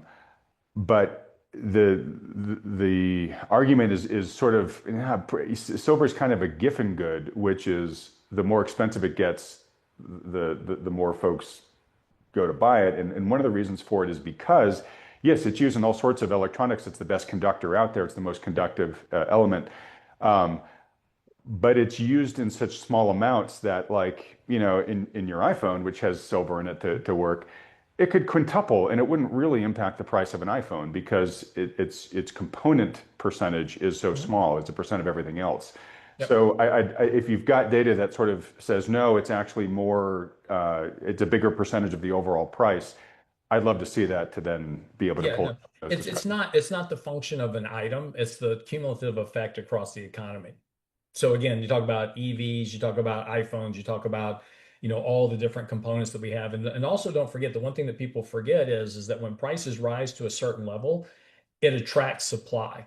When every time copper runs up to a big moon, kind of does a moonshot, people go out and just start stripping down everything that's got copper in it and they go sell it, right? So you Yeah, get a reversion of supply. And so right now you've potentially got a shortage of, this is kind of one of the arguments for it, is that you've got a shortage of silver. But when prices get to a high enough level, supply will come to the market. People will start selling off grandma's silverware, or that's what yep. the Hunt brothers back in the 90s is people were scraping off the back of Polaroid film, to get the silver out of it. Right. And there is truth in what you're saying. And that's again one of the things I've been warning people about is I think a component of what's been going on has been a shortage of physical metal in the system. And just kind of like during COVID, systems caught up by surprise. Our supply chains really, got wonky for a while. But then the system was able to react and free stuff up and prices started coming down once they did that. There is probably going to be some component of that here. I totally agree with you. The one thing I just want to flag, because I know folks are going to flag it when you say, in the comments to what you said, silver is a little different than a lot of other minerals, especially like copper, right? There are other copper mines out there. There are copper mines that are just not economic at this stage, right? That at a certain level, they say, okay, we're going after that now. We can pull it Right. out and make a profit, right? Silver is largely a byproduct of other mining operations. There aren't many silver mines out there. So it's not like oil, right? Where you can say, well, there's a whole bunch of wells that don't work at $50 a barrel, but they do work at $70 a barrel. We don't have that with silver mines. So you can't bring new production online easily. Now you can go raid grandma's tea kettle set and stuff like that. So there are Well, ways for that, but it's less easy to bring on new silver supply than it is a lot of other commodities. right, but at the right price, I will drill an uneconomic mine, right? Yeah, but that's my point is I don't know there are that many uneconomic silver mines just lying around to be tapped. There aren't that many pure silver There's mines out there. probably a lot more than you think, particularly in Australia. So Maybe, and look, I'll invite the audience here. If folks know, if they're yeah. more informed on this, please let me know because I'm not as No, no, educated no. But as I the whole should be. point though is that the cure for high prices is high High prices. prices. Yeah, that's true for everything to a certain Right, extent. right. So, again, you're going to attract supply to the market in some form or the other. And so one of the big risks, and again, so again, let's not get too far off topic, which is that, eventually, economically speaking, really high prices in silver is not good economically because it is such a critical part of the in terms of the mineral needs of the economy. So when it gets to a very high price, that's not economically viable. So again, there's going to be a push through a variety of measures, either increasing supply, hiking margin rates, whatever it is, to bring that price back down. And that's why, and that's why after these spikes, you come back down in price and you spend a decade going nowhere. So again, it's just really important is that if you're a big owner of silver, you should take advantage of this spike because it will go away at some point and things will return to a normal level where it's economically viable. And that's what, and again, maybe it's not 20 anymore, maybe it's 30, maybe it's 35. I don't know where that number is. It's just not 70. Yeah, okay. So I'm going to leave it here because I know we've got people passionate on both sides here. The couple of Yeah. things I'll say is Well, that's one, the whole point of the article, no, to be and honest. I'm looking forward to reading it. And you know, there are other people out there who I think agree with you in the long run that look, you know, this may be a surge and it may come back down to a lower baseline. Their question is, but how high is high? And you're seeing people out there who are making arguments for prices substantially higher from here. And who knows what's going to happen? All I'm saying is I probably wouldn't short here. Oh no, absolutely not. And we're You still wouldn't long, either. and look, we're still long our silver position. We just trimmed it back to targets, all we did. Yeah, you're We're just still taking we're gains. we're Yeah. we're currently long gold, palladium, platinum, and silver. So on copper. So it's we own all those metals, and we just trim them back to target. But no, we're not shorting anything. We're not predicting a crash. All we're saying is from a risk management standpoint and a profitability standpoint, if you're sitting on a bunch of silver, you should go cash some in. And this is also another thing is that people will figure this out as well. When prices start to drop, everybody that's sitting on silver will go sell it. Right. And that tends to And be what waterfall these things down when they happen. Yeah. right, and that's where that supply comes from. So, just don't forget to take profits. It doesn't mean sell everything. It doesn't mean the world's going to crash and end. Doesn't mean any of that. Could silver go to 100? Sure, it could certainly have to go to 200, maybe. Is gold going to go to 10,000? Possibly. But look, we've had predictions for years that oil was going to go to 300, 100, 190, 2000, whatever, and it doesn't happen because something breaks and brings those prices back down. And whenever we're speculating, we always speculate things just only go up forever. Reality is that doesn't happen. Yeah. So the only other thing I'll say on this, just to show that I am listening to you, Lance, and that I'm following through on my cautions of people, which is just that vertical moves don't last long Yeah. in anything, in any asset. And so when silver was going just bananas, a week ago, and I was talking to Michael, I asked him the question about, well, what if you've got your physical ounces of silver that you believe the price is going to continue to go higher in the long run, and so you don't want to sell your ounces. What are some ways in which you can protect yourself? We talked about some hedging strategies. Yeah. I did, as I think I suggested I would, although, again, folks, none of this is personal financial advice. I did put a hedge on my silver position. I have already taken it off simply because the price, it was a short-term hedge and the price dropped 15% right away. So the hedge paid off very nicely. Yeah. I now get to think about, do I want to put a more midterm hedge back on here? But, well, Lance and I don't even know if we really do, but we may differ on what silver's, longer term potential is here. I'm looking at the same extreme tape activity as him and had been concerned enough to put on a hedge. So I'm eating that dog. And look, I don't really look at things in terms of long term. I just look at risk, right? So my whole job is just to manage risk. That's all I do. So, if Nvidia is a good example, let's just say Nvidia. Nvidia's been a great run. We've made a ton of money with Nvidia and companies like GE or Nova. I have no idea whether those stocks are going to continue to go higher, of next year, the next 10 years, or whatever they are. Maybe they do. We'll participate as long as that happens. But when things get out of whack, that's where we start moving things, doing some risk management to the portfolio, taking some profits, rebalancing, those type of things, because that allows us to survive the corrections when they occur. Yeah, we took profits in silver a week and a half ago. Now they're 15% cheaper. If they come down some more, we'll add silver. So what'll happen, and this is the way it works in the portfolio, let's just pick a number. Silver's 5% of the portfolio. Silver goes from 5 to 7% on the way up. So I take it from 7 back to 5. And then the price crashes, it goes from 5 to 3. I then buy it back up to 5. So we're Right. always working around that target allocation within the model. So we can buy cheaper, raise it up while it's cheaper, make money on it when it goes back up. When it goes from 5 back to 7, we trim it back to 5 again. That allows us to survive the long term, make money, and manage the volatility risk that goes along with it. What most people do is they buy stuff here, it goes to here, they never sell it, and then it crashes back to where it was or went lower, and then they sell at a loss. That's what happens to most people. Yeah, that's actually a really good, just practical explanation of it all. And it's that, so we'll use this as the jumping part into the rant. It's that boring, unsexy stuff that actually is what works in the long run, might be the most meaningful thing in the long run, right? So, all right, so we're definitely not going to come in under time this time. So Oh well, I'm shooting for I'm It's New shooting for Year's an Day, average duration now. Yeah. Um, okay, so today's rant. Probably not a huge surprise to anyone who's been on the internet for the past couple of days, is about the fraud that appears to have been uncovered in Minnesota.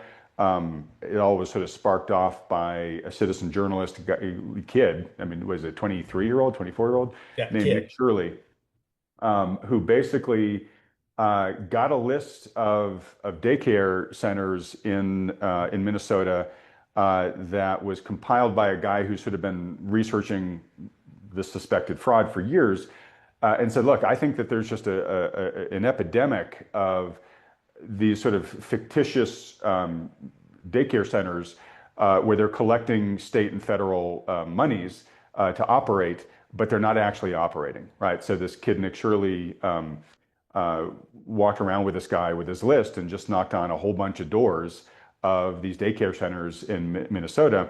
And virtually everyone that he knocked on was either like completely deserted, or had somebody in there who didn't want to talk, said, no, you can't enroll a kid in here.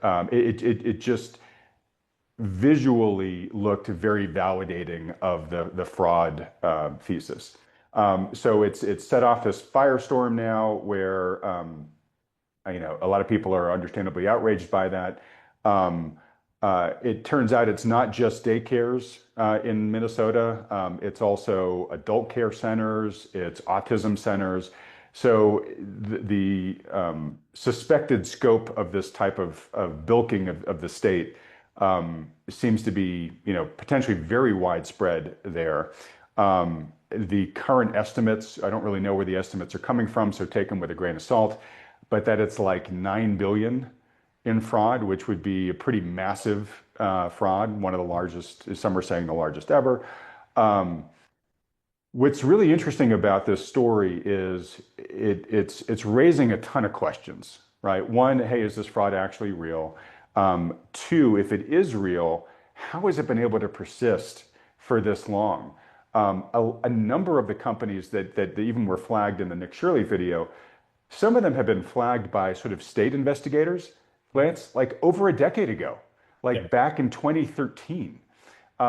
So how could something that might have been operating since back then be allowed to persist at such a widespread amount, right?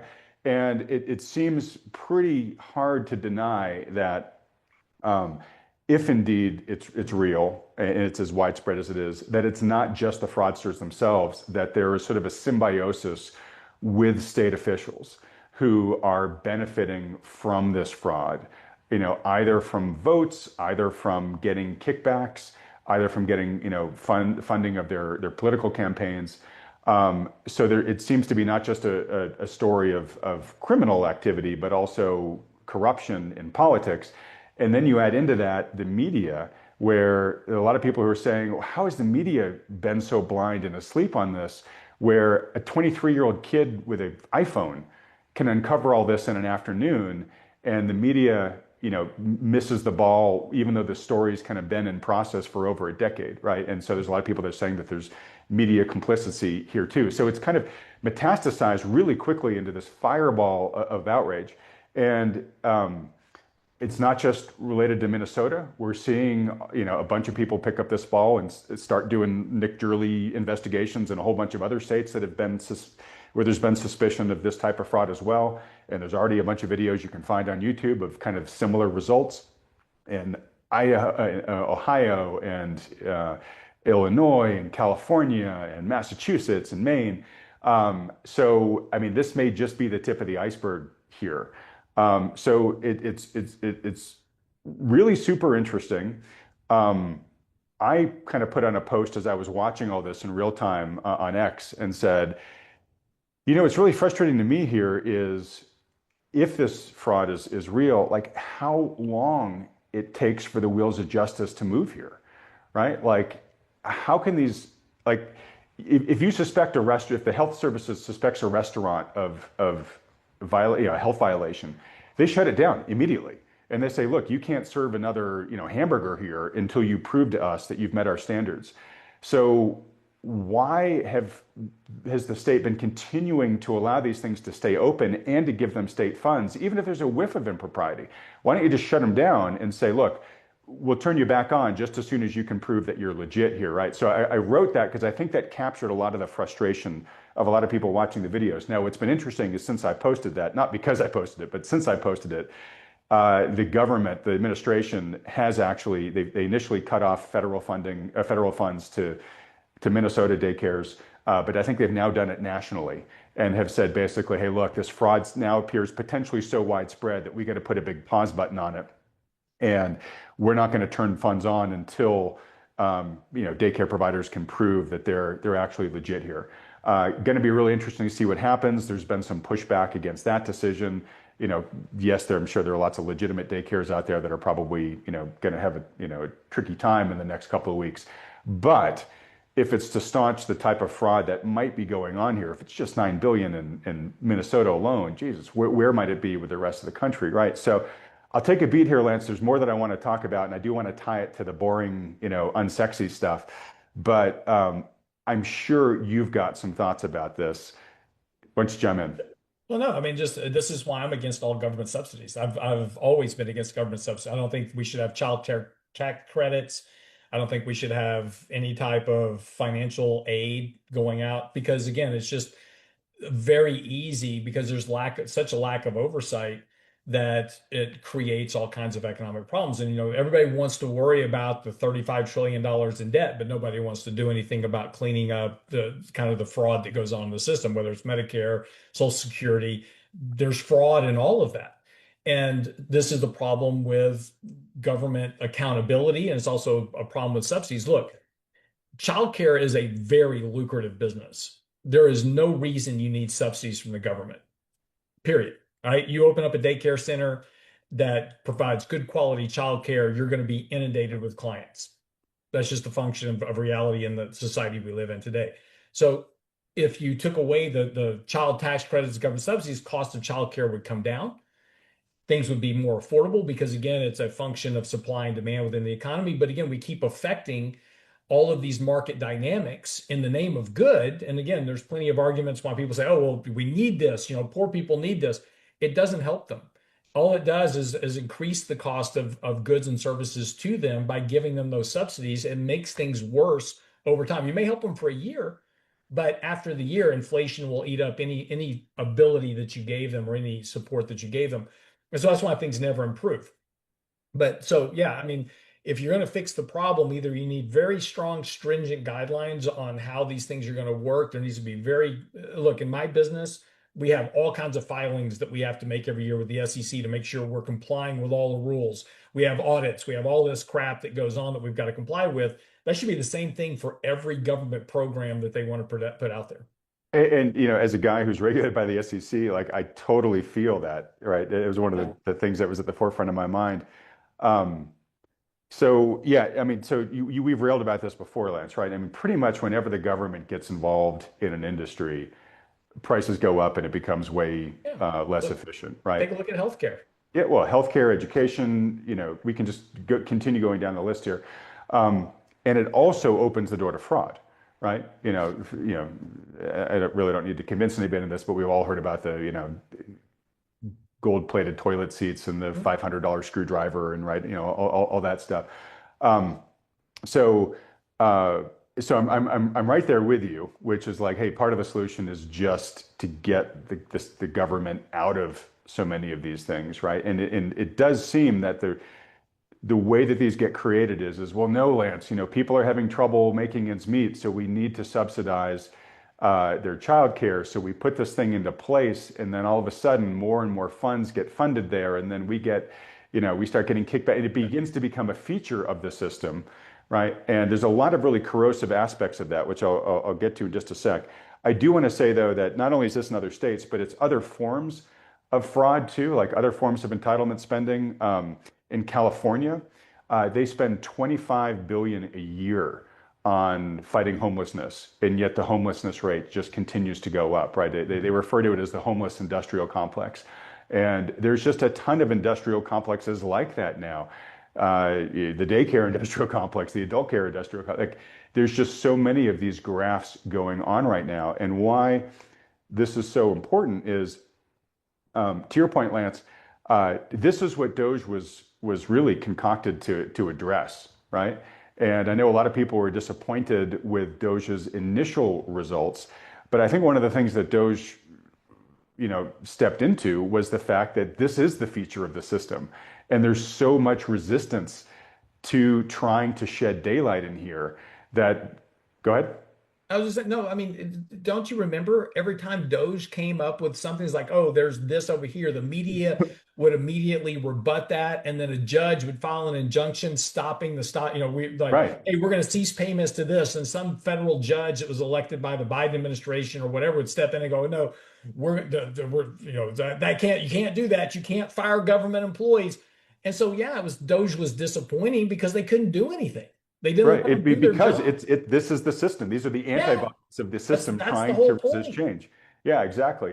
So, so obviously this has been the past couple of days been very validating for Elon, right? And he put out, he's been covering this on his X account, but the thing that he put out that really caught me was two things.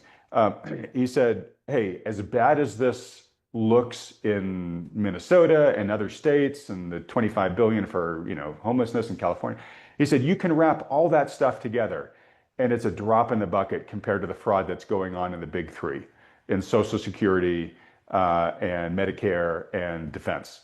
So he's like, look, yeah, that's a problem, but it's a nothing burger compared to the real problem that's out there. And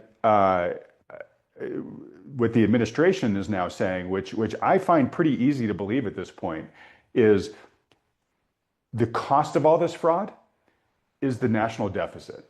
Yeah. Meaning, if we could just not deceive ourselves, we could actually be running a balanced budget. We could be not adding to our debts, right? Yeah. We could be living within our means as a society. But it's because we've had potentially so much crooked fraud and abuse now kind of baked into the system as this feature. That's why we're living with all the perils that a lot of people who watch this video lie awake at night concerned about: the debt, the deficit, the declining value of the fiat currency, and all that stuff. In a large part, that's self-inflicted. And that, to me, Lance, is really like, that really hits home, because that's not necessary. Like, we could have a much better economy and a much better society, and probably be able to fund a lot of the things that we think should be funded that aren't today, if we just didn't steal from each other. Yeah. Well, but again, it's just, when there is easy money with no oversight, people are going to steal it.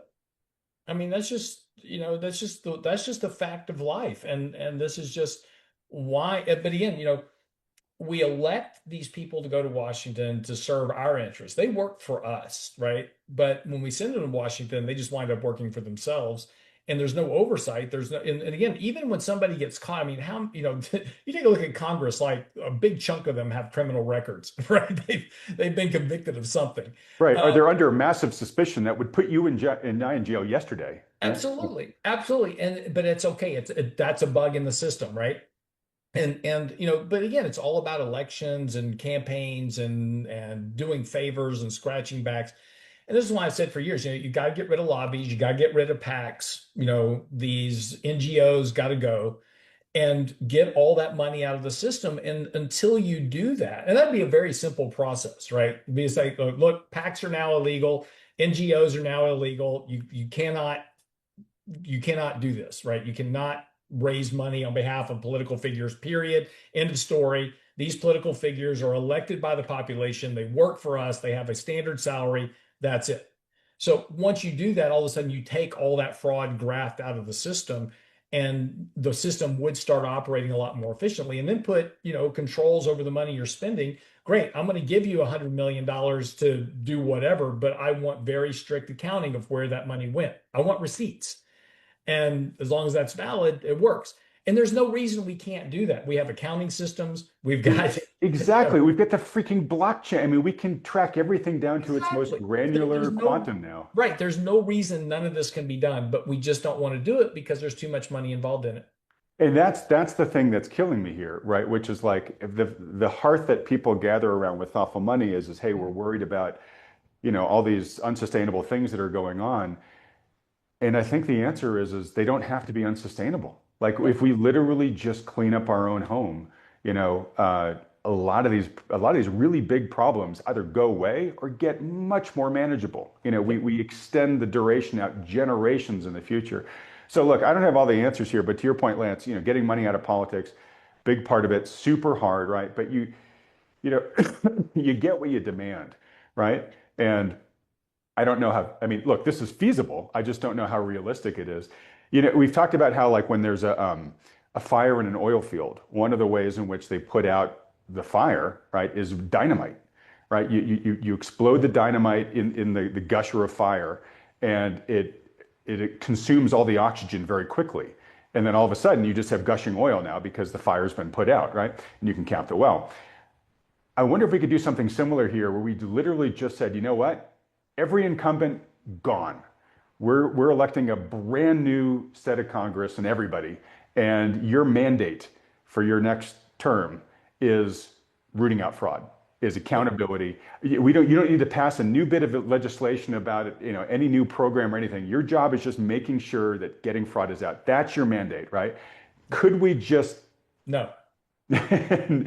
And here's why. Well, right? we could, but No, I you don't can't. think it's realistic. Yeah. Well, you can't, because just as we saw with President Trump was elected on this mandate. His mandate was to go to Washington and clean up Washington. That was his whole thing. And that's why he got Elon Musk to come in with Doge. And what happened? Immediately, a firestorm. Elon Musk is going to steal Medicare and Medicaid from us. He's going to do this. It's going to be terrible. The media was all over this, just negative, negative, negative. And every time they came up with, hey, there's potential fraud here. Oh, that's not really fraud. There's this, there's that, there's this other thing. And then every federal judge in the country was going, oh, you can't do this, right? You can't stop funding of foreign aid. You can't stop, firing. You can't go fire government employees. What are you going to do in that environment? You could elect a whole new slate of people with the same idea and it'd be the same result, because the system is going to keep it from working.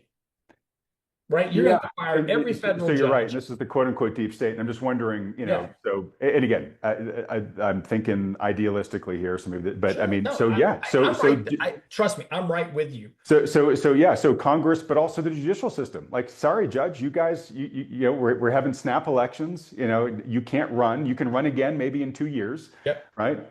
But right now we're just cleaning house, and for 2 years everybody has the mandate of just balance the books. Right. And the media can no longer report on anything. The media's got to go. No, I don't care. They're going to get replaced by other new forms of media. I worry less about that one. But the new forms of media regurgitating the same form of old media, right? It's right versus left, and it's just this constant argument, right? So, this is the problem we have. We have a narrative problem, we've got a judicial problem, and we've got a administrative problem. There's actually one other problem that's really big I just want to put on here. I don't Sure. know if you've seen this video, but it was going pretty viral. It was a woman from Brazil who lives in America. She might be a naturalized citizen now, but she's like, look, I'm from Brazil. And she's like, I'm starting to feel the outrage that the average American is feeling. The reason why we're so upset by these videos is because we've been doing what we've been told, which is the fair thing to do. Work hard, do what follow the rules, stay on the right side of the law, right? And we're seeing these scofflaws over here who are totally bilking the system and making out like crazy. And I'm beginning to wonder, like, why didn't I just open a daycare yeah, fake daycare and just pocket all the money, right? Thank you. And she Yes, says, look, she's like, I'm from Brazil. I've seen what happens when the critical mass of the populace loses faith in the social contract and then starts to look at the system as something that is going to screw me by default. And therefore, I should screw the system right. before the system screws me. And that's why you have in so many other countries this pervasive distrust of the government that people use to justify corruption, right? That's Because right. they say, well, it's a corrupt system, so whatever, right? And she's just like, you don't want to have that happen here because it is so incredibly hard to win back once it's become established in the That's national right. psyche, right? Yeah. It's a cultural thing. And she's right. Like, I don't know many countries that I can point to that say that they fell into that abyss and then they dug themselves out of it. Right. No, that's absolutely true. And this is your worry, right? I mean, you worry about the national debt, you worry about the deficits, you worry about inflation and, those type of things. You Most of worry those, about your kids just yeah, doing everything right, but not being able to get ahead, right? Yeah. yeah, exactly. And but this is all very solvable. It's just that nobody's willing to actually solve the problem. And when somebody does, like President Trump, then there's this huge pushback. Oh, we don't like Orange Man. So even though he's doing a good job, this is one of the funniest lines of his State of the Union address, which is, "I could cure cancer and y'all would still hate me," which is very true. And here he was trying to solve this very problem, and all he got was grief for it. And honestly, if I was him, I would have just said, "Fine. You know what? I'm not going to fix it. I'm just going to leave it the way it is. You live with it." Yeah. So, and first off, I know folks are going to, sadly, this is a partisan issue. It Yeah. shouldn't be, but I've definitely seen people interpret, this recent data from very different ends of the political spectrum. I'll be the first to say, look, I don't think there's any angels here. I think there's fraud on both sides of the spectrum. It might not be equally distributed. I'll let people, argue that on their own. But this is not a single party. Fraud is not a single party issue going on here. Um, You have to have, in order for fraud to work, you have to have two complicit parties. exactly, exactly. And like I said, I think it has just become a feature of the system. Sadly, it's not a bug. But what I am becoming, I do maintain some optimism here, Lance. So do I think we're going to get to my stage of just throw everybody out, replace them with people who have the mandate to clean things up? Sadly, I don't think that's going to happen anytime soon. But I do think that maybe Doja's legacy has been infecting the system with a desire for accountability that didn't exist before and a spark of hope that it is now becoming more possible than it was. Mhm. And I think what Nick Shirley did there was part of that contagion, right? Was somebody outside of the system saying, "Well, I'm just going to go see what I can do around this myself in this other part of the country here," right? And now we're seeing a lot of other, citizen journalists trying to do the same. But this is where I get to the unsexy part, right? Like when you think of the big rackets that existed before, Capone's, Chicago era and whatnot, a lot of the stuff it ended up being brought down by the bean counters, right? You probably remember the movie The Untouchables, right? Yeah. And So Kevin Costner built his team, and one of the guys was this nerdy little accountant, and Costner was basically just dismissing him for half the movie, until he realized he just couldn't get Capone these other ways.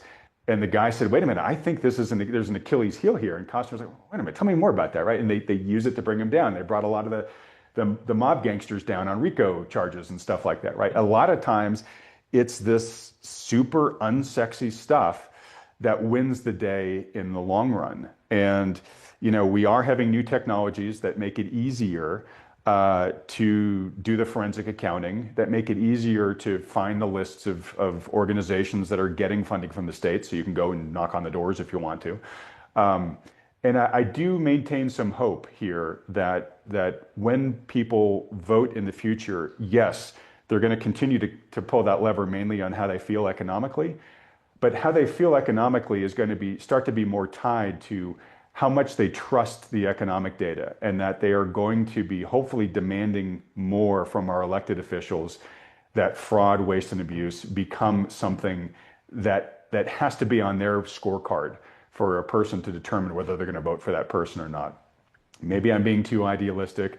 I don't know, but I am hopeful that we are starting to sense a little bit of a cultural change here, that you know what, anti-waste is something that's important to me when I cast a vote. Yeah. I look, I think that would be great if people would actually start voting their conscience and start voting for a healthier, rather than just voting on, I don't like this person, so I'm not going to vote for him. Vote, is this person the best choice that I have for a better economic outcome? Because that's what affects me ultimately, Right. right? But I just Is don't this think, I mean, person correct me if I'm wrong, but regarded? I don't think 2 years ago, before 2 years ago, anybody really thought about waste, fraud, and abuse when they went into a voting booth. No, look, I think people are fundamentally smart enough to understand that there's when you talk, look, we've been talking about $300 hammers at NASA for 30 years, Right. right? But, That's but I guess the nothing point is, new. I don't think people felt like they had any control over it. I had no agency in that. Yeah, Now they might feel yeah, like it. exactly. And so instead of voting your political leanings, we need to get rid of right and left. We need to get rid of all that nonsense. And we need to start just voting for this is the best person for the job, regardless of anything else. I don't like his personality. His personality doesn't matter. Is he good for the job? I don't like the way he looks. Who Yeah. cares? So I'm Is he right there good for with the you. job? I'm just saying, I think the Yeah. definition of the job is now going to start including Yes. And we need to accountability start on, electing, yeah. yes, we need to start electing individuals that are going, look, there's no reason Congress has one job, which is to basically control the purse strings of government. That's really their main job. And their whole job every year is to pass a budget and to make sure that we're in line with that budget in terms of spending, right? We haven't had a budget since Obama took office, right? We do these continuing resolutions that automatically increase spending by 8% every year. And in that environment, fraud and abuse are going to be common, right? If you just keep giving people more money every year and not making them accountable for their budget because you don't have a budget, why not just randomly send money everywhere it wants to go? Because And isn't that like nobody's the most accounting for it. obvious truth ever? You make Yes. money plentiful and free with no strings attached, you're going to get fraud. Yeah, exactly. And why wouldn't you? So again, we need to look, if we just required a budget, we could start solving some of these problems. Well, over to my point, if we solve these problems, we would balance the budget. Yeah. No, Uh, no, they go hand in hand, but you got to have a yeah, budget to balance it, right? We don't even have a budget. yeah, yeah. And the Pentagon, hasn't, but they've failed every audit for the past umpteen. I mean, it's just they're the lack of accountability, and I'll end here, has become the feature, and we need to make it more of the bug and then figure out how to, Don't squash the disagree. bugs. All right. And, with that, motherhood and apple pie and everything else. But I do take, I guess, long story short, I do take some optimism from the virality of what's going on right now, because I think the culturally, we may be hitting an important cultural turning point where we just say, you know what, we actually care about this. You've woken the sleeping giant. We didn't think we had any agency. We're now realizing we're beginning to, and we're going to start holding your feet to the fire more in this type of stuff. Yeah. And look, this is where the administration needs to step in right now and says, look, we're going to suspend all payments to every state, not just they suspended payments to Minnesota. They need No, to, I think they've now done it to every state. okay, I, perfect. I think that just happened. Yeah. Yeah, so they need to do that to every state and then say, okay, we're suspending all payments until we have verification that these programs are real. Well, And and we need to see, to the extent that uh, there are political parties that are tied and involved in this. mm, We need to see those people held accountable / like sent to jail. If you don't, if the people perpetrating this don't see that there's a price to be paid, it's just going to keep going on. and understand this, when they suspend all these payments, federal judges, primarily from blue states, are going to file lawsuits against this. You need to understand that they are part of the problem. Yeah, that's an interesting conversation, and we'll have to dig for a later date. But if you feel, not making the argument, but I know people can and do, if you feel that our judiciary is captured in a similar way that a lot of people feel like the rest of our politicians are captured, what do you do about that? They are How do you absolutely clean that house? Because that's a harder house to clean. they are absolutely captured. Yeah. So it goes back to the old, who's watching the watchman? Mhm. How do you who replaces the watchman when it's their job to be the guards, right? It's Yeah, interesting. you gotta have the watchers that watch the watchers that watch the watchers. I guess, yeah. So, anyways, different topic for different time. Well, Lance, um, thanks. Another great week. Yep. Great start to the year. Wishing you and your family, particularly your wife, the happiest and best of New Year's ever. Hope everything goes well with her tomorrow. Please give her a huge, hug from the whole Thoughtful Money community on finishing the chemo. Great milestone. And we just, we only hope even better things lie ahead for all you. Absolutely. And this is let me see if I can share this with you really quick because this actually kind of summed up my entire year. I showed my wife this yesterday. So yeah, Adam, I mean, look, 2025 was something, and I posted this video yesterday about hoping we wind up this year and get this behind us, but hopefully next year will be a much better year. So, but put that video back up for a second. So I saw this clip, and so a couple of things about it. One, the company that made the robot was understandably really quick to post out there that this guy actually like hacked the software with some of his own programming. So they're like, hey, this wasn't our robot's fault based on our software. But what he did is he programmed it to mirror what he was doing. So you see he kicks, and then it kicks him in the groin, but then he hunches over, and the robot hunches over too. So, Yeah. but I thought this was ideal just for getting 2025 behind us and looking forward to a better next year. Yeah. Oh, great. And it ties into the fraud, which is, look, that guy's pain was totally self-inflicted. All right. Well, look, thanks so much again, buddy. Everybody Thanks. else, wishing you the happiest of New Year's. And again, as always, thanks so much for watching.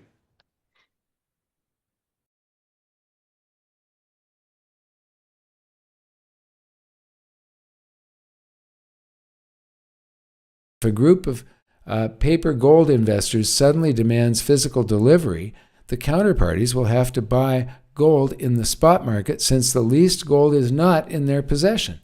The gold market is liquid, but not liquid enough to support delivery if there were demand for more physical than a small slice of the paper gold market. A full-scale gold panic would quickly emerge. The spot gold price would go to $25,000 per ounce before an investor could yell buy. I take it that someone, possibly Scott Bessent, sat down and potentially explained the paper gold reality to Trump and Musk. Once you understand how the gold market actually works, you quickly back away from putting on a show at Fort Knox. If paper gold investors suddenly demanded real delivery, the system would collapse fast. Since leased gold isn't actually in their possession, counterparties would be forced to scramble for metal in the spot market, but there isn't nearly enough physical gold available to cover more than a fraction of paper claims. That kind of rush would trigger a panic, with prices shooting toward $25,000 an ounce almost instantly. It's likely someone, maybe Scott Bent, explained this fragile reality to Trump and Musk, which is why they backed away from the idea of making a public spectacle at Fort Knox.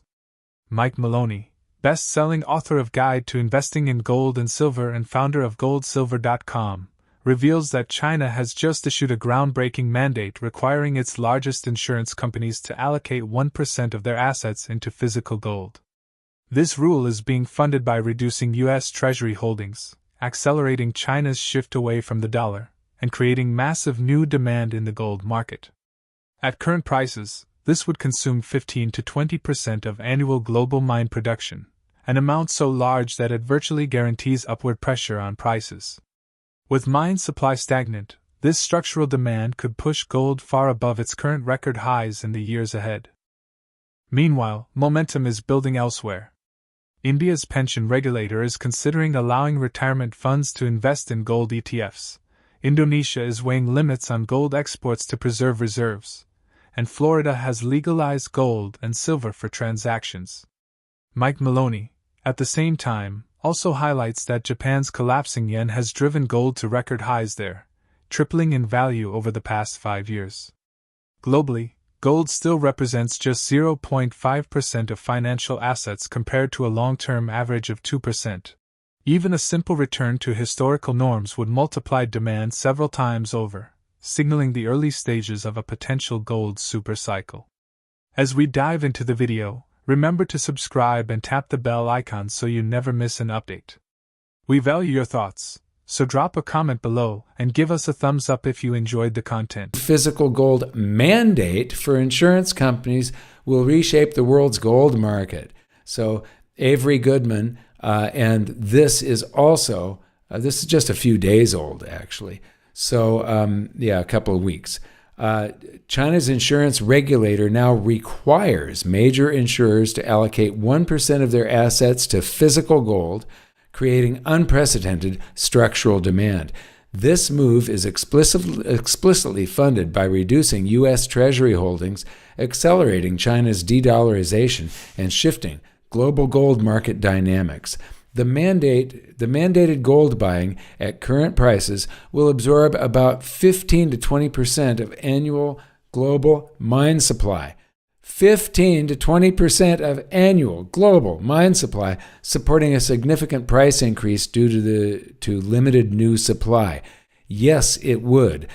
This percentage will get smaller as price goes up. Given stagnant mine output and rising institutional demand, gold prices are likely to rise significantly above current historic highs in the coming years. Absolutely. If this demand that is mandated, that insurance companies do this, right now it's 15 to 20% at these prices. But this is like an impossible situation. The prices have to rise for that 1% of their yuan-denominated assets to be allocated toward gold. Moving on, Eric Jung, Indian pension funds might invest in gold. And this is from Bloomberg. India's pension regulator is considering easing investment restrictions after portfolio managers pushed for new ways to boost returns on a rapidly growing pool of retirement money. It's not money. This is currency, and they're trying to turn it into money, according to people familiar with the matter. Retirement fund managers met senior officials from the Pension Fund Regulatory and Development Authority in a series of meetings late last month and requested permission to invest in gold ETFs. I wish they would just invest in physical gold, the people said, asking not to be named, and so on. The regulators are considering the proposal and have sent the draft language on gold investments to the funds for feedback. So this is something that is potentially happening, and it's big. Moving on, holy smokes, Eric Jung again, Indonesia looking at reducing gold exports to keep the strategic reserve currency within its own borders. This isn't currency. This is strategic reserve money, and it's the only money. They've got a whole bunch of other fiat currencies as reserves. But this is the only money that they hold, but they want to keep it within their own borders. And this, again, is from Bloomberg. So very legitimate stuff.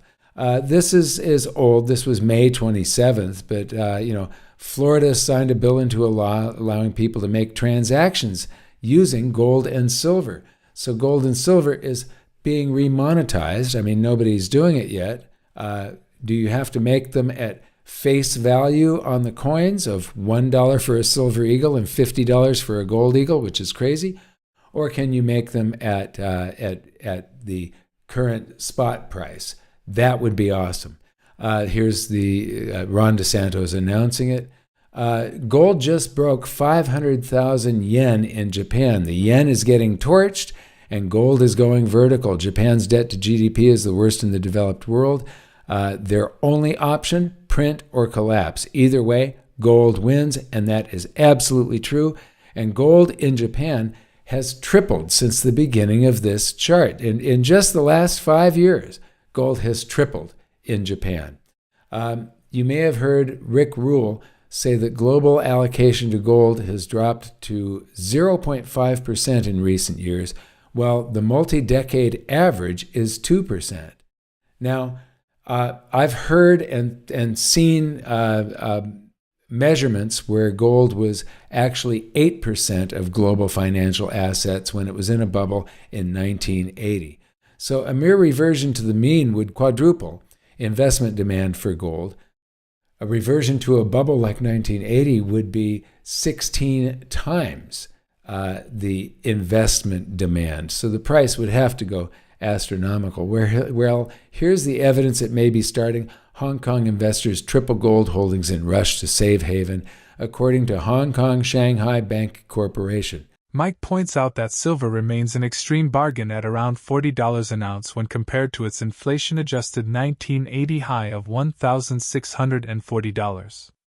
At the same time, questions about the accuracy of official inflation data have grown louder.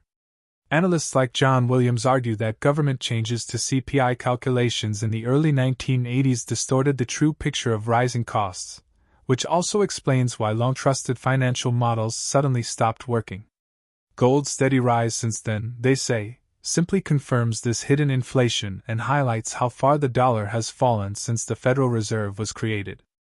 Meanwhile, gold market dynamics reveal deeper cracks.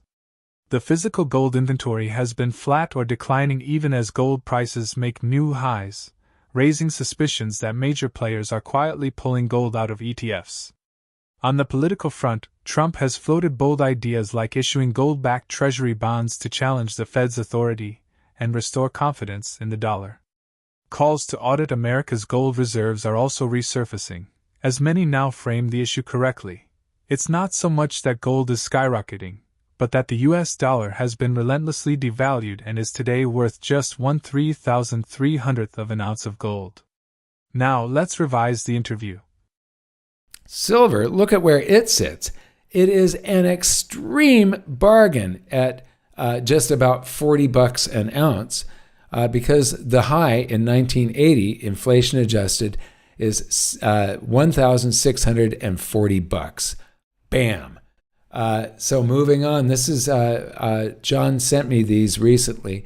This is the Consumer Price Index. This is the original one, the blue line. This is the CPI starting in 1982, where it diverged from the original CPI. And like I said, the truth lies somewhere in the middle. But when I spoke with John, he believes that gold is just corroborating his assumptions because he was an actuary and his models all stopped working after 1982. And he was trying to figure out why something that had worked for years and years and years just suddenly stopped working. And when he investigated it, it was because the government, the Bureau of Labor Statistics, started fiddling with the way that CPI is calculated. And so he also provides, this has some critical dates. The Federal Reserve, Roosevelt abandoning gold, Nixon closing the gold window, and the CPI reporting alterations started right there. And then he also publishes a much longer term chart, taking it all the way back to the colony, the U.S. colonies, the American colonies, not the U.S. didn't exist yet, 1665. And you can see what happened because of that green dot, the Federal Reserve. Something evil has transpired. Eric Young, again, GLD, gold inventory tonnage versus the gold price ratio at its lows. So this is it, and it just shows I don't trust GLD. The price is going up, the tonnage, is sort of flat. That causes the ratio to go down, meaning that the gold price is making new highs while GLD physical gold inventory is hovering at its intermediate lows. Who is sucking physical gold out of GLD? Thanks, Nick Laird, for the wonderful charts. So gold charts are us, or on X, it's Goldfish charts. Moving on, gold revaluation, Trump's red button option. And Trump eyes radical gold idea to expose the Fed and anchor the dollar. And this is about issuing gold-backed U.S. Treasury bonds. Forbes talking about the secret weapon Trump can use to take on the Fed, and he keeps on trying to take on the Fed. The logic of auditing America's gold, the measures reintroduced in Congress, is aimed to restoring confidence in a greenback, the value of which has plummeted below 3,300th of an ounce of gold. I'm glad that people are starting to finally state this in the proper terms, that the U.S. dollar has been devalued and is now only worth 3,300th of an ounce of gold. It's the dollar falling more than it is gold rising. Now, gold will rise in value during these periods of time when it's basically revaluing itself. In short, gold and silver are no longer just safe haven assets. They're becoming central to a global financial realignment. From China's bold mandates to structural cracks in paper markets, the stage is being set for a historic revaluation of precious metals. With supply constrained and demand surging worldwide, the question isn't if prices will rise, but how fast and how far they'll go. Do you think China's gold mandate could trigger similar moves from other countries or institutions? Is silver, with its extreme undervaluation, the more explosive opportunity compared to gold in this coming cycle? Please share your thoughts in the comments section below. We'd be delighted to hear them. Don't forget to subscribe for more videos and give this one a thumbs up if you found it helpful. We appreciate you sharing in our adventure.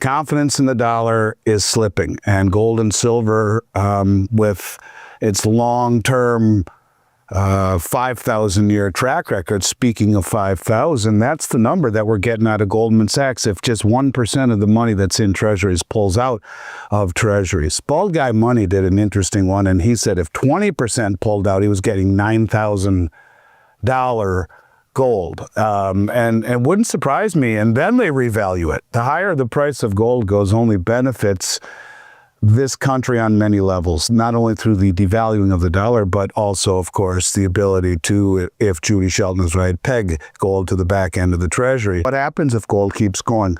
Put gold at $5,000 an ounce, like Goldman says, and divide by 70, and you got a lot. You got $350. Or put it at $5,000 and divide by 90, where we are right now, $55. Silver's going much higher.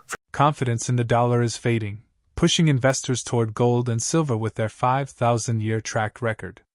Goldman Sachs says if just 1% of Treasury money shifts, gold could hit $5,000, and some estimates go as high as $9,000.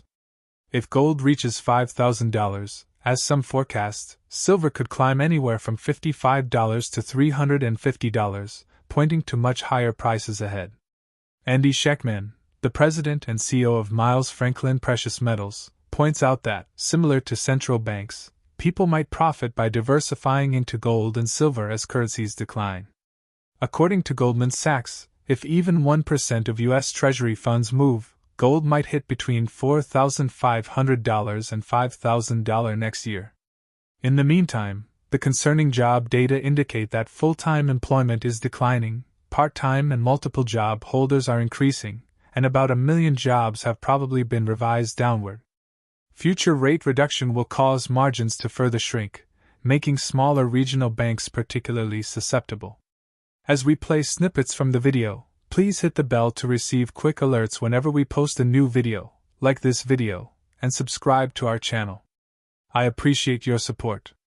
Have fun watching the video. Pick used to say all currencies, fiat, are inherently meant to die. In essence, it could go to infinity. Now, I'm not saying that's going to happen, obviously, but, I just think that people could benefit from diversifying more heavily into gold and silver, like the central banks have. Goldman Sachs sees the scope for prices to move well beyond 4,000 as their baseline forecast for next year, and even beyond the 4,500 tail risk scenario. This is, again, no public participation, but if 1% puts their money in of privately owned U.S. treasuries, they're saying 5,000 an ounce. So I don't know.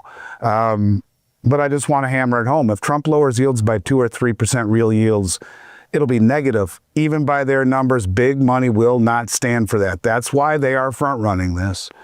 The world's largest players, the central banks, the global lenders, the corporations, the global lenders being the commercial banks, the ultra-wealthy, they've all been quietly repositioning.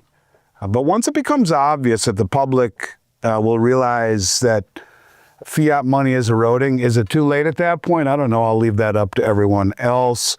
A couple last things here. The jobs report. The consensus was that between 40 and 100,000 jobs would largely greenlight a 25 basis point rate cut.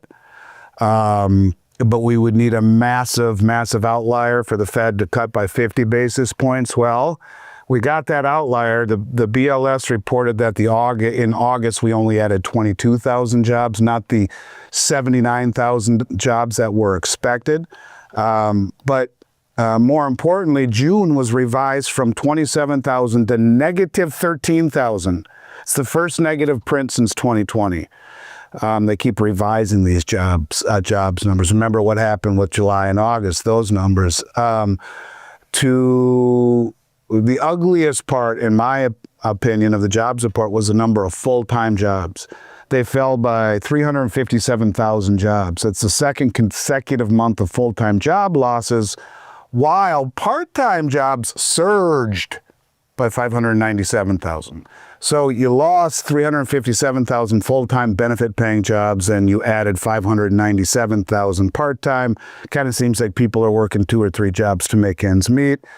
It gets worse. The number of native-born workers fell by 561,000 to 132.474 million. This was the biggest drop in quite some time.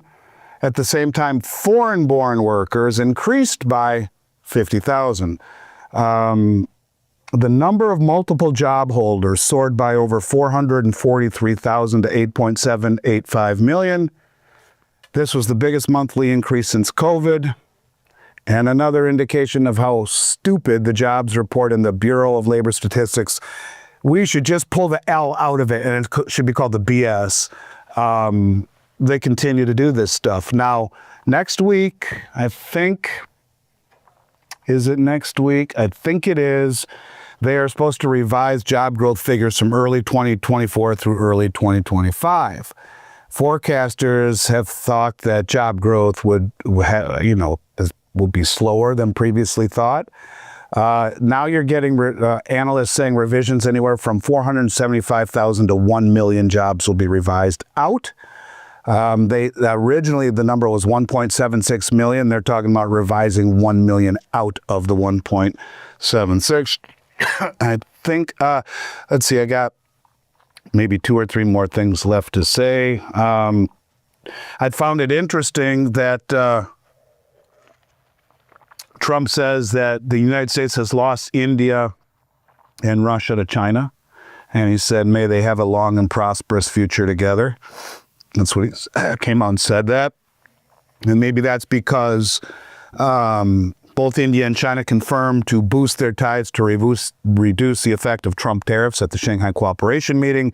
We're seeing insured deposits shrink out of the banks. In particular, the regional banks and the small banks, and a lot of money is finding competition with digital banks and stable coins. And wait till you see what happens with all these stable coins, with fintechs and stable coins offering higher yields and lower fees and instant transfers because they don't have brick and mortar, and they don't have ATMs and all this stuff. We're not out of the woods yet with the banks, and the more we start moving towards this digital system of stable coins, you're going to massively erode the stickiness of bank deposits, and which has been the foundation of bank stability.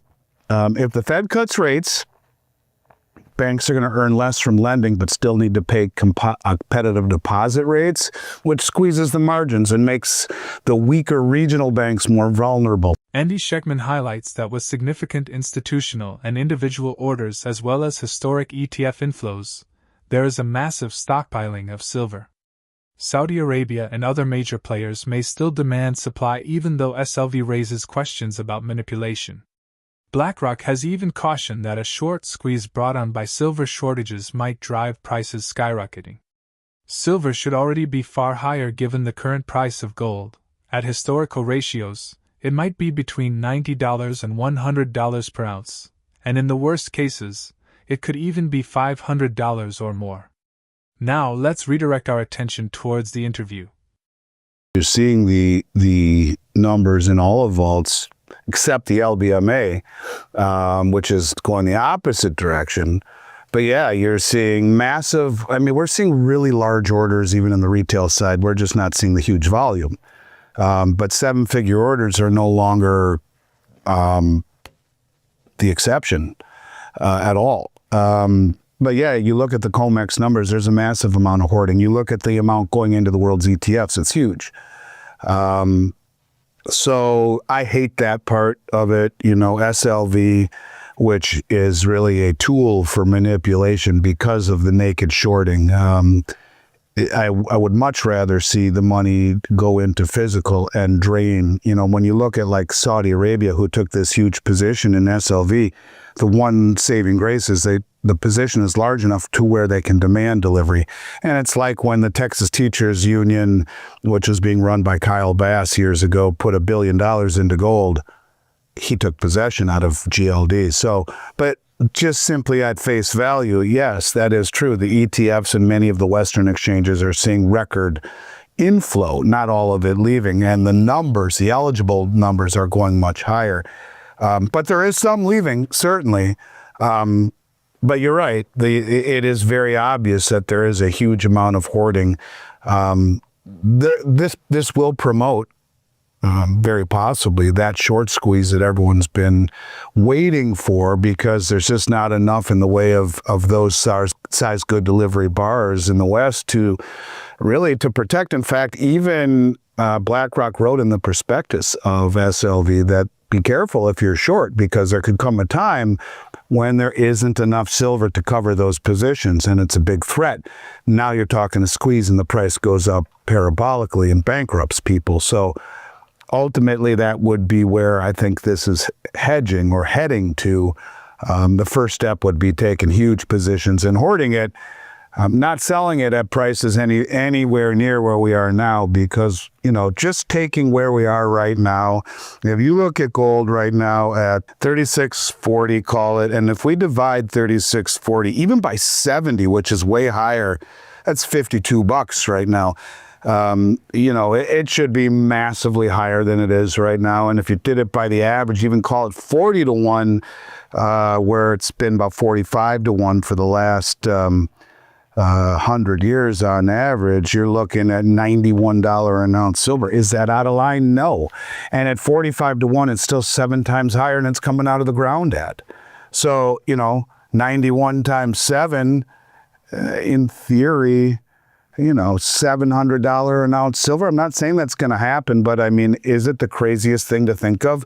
If you take 34 or 3640 divided by 7, which is the geologic ratio, it's actually 520. So let's get a little bit more realistic. But $520 would represent the current geologic ratio. But what happens if gold keeps going? Put gold at $5,000 an ounce, like Goldman says, and divide by 70, and you got a lot. You got $350. Or put it at $5,000 and divide by 90, where we are right now, $55. Silver's going much higher, for sure. A critical period for both gold and silver seems to be approaching, driven by mounting supply restrictions, central bank buildup, and waning dollar confidence. The outlook indicates that both metals may see significantly higher prices in the future because of the big positions taken by institutional and sovereign purchasers, as well as the possibility of a silver short squeeze.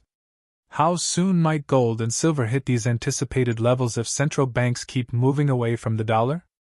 Would a silver short squeeze primarily help long-term holders of actual silver, or could it cause more widespread financial market instability? In the space provided for comments below, express your opinions about Andy's insight. Please think about sponsoring us and putting on notifications if you think this video is educational so you can see our most recent videos. See you in the video that follows. I appreciate you viewing.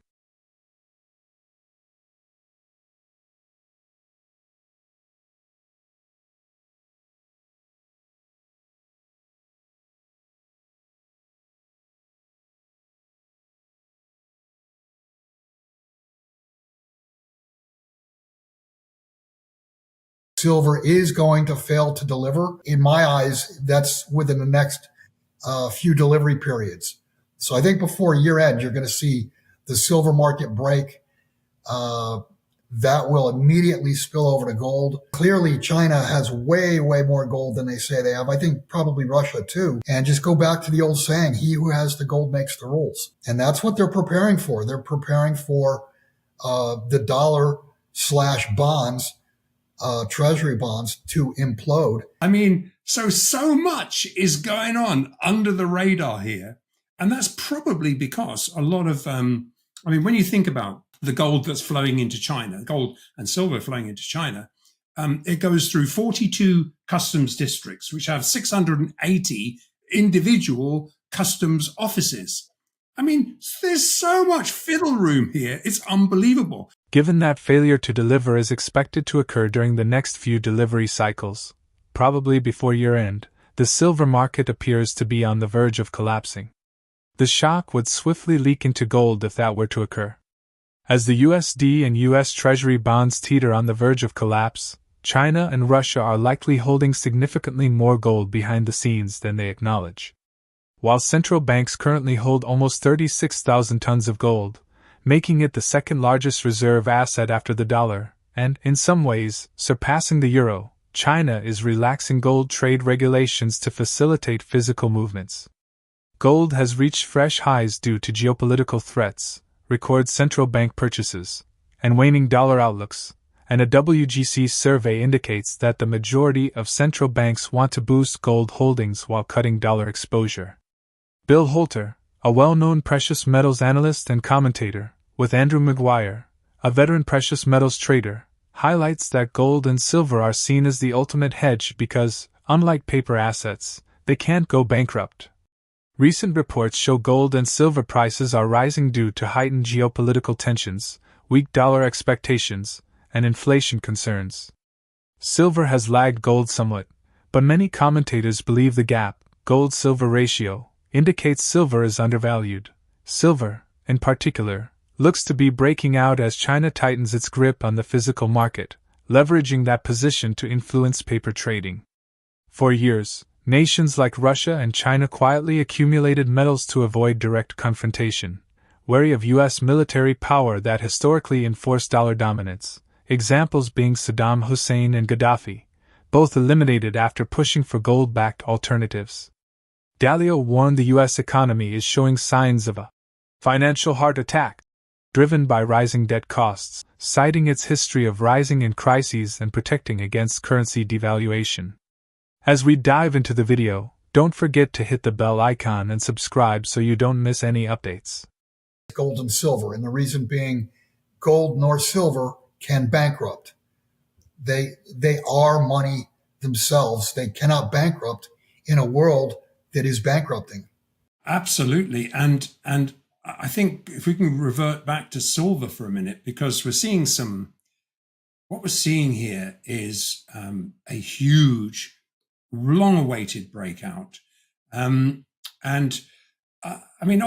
we all know that China has been in the driver's seat for a long time, and they've been playing the arbitrage trade and, being in control of the physical side of the market. They could arbitrage the paper side.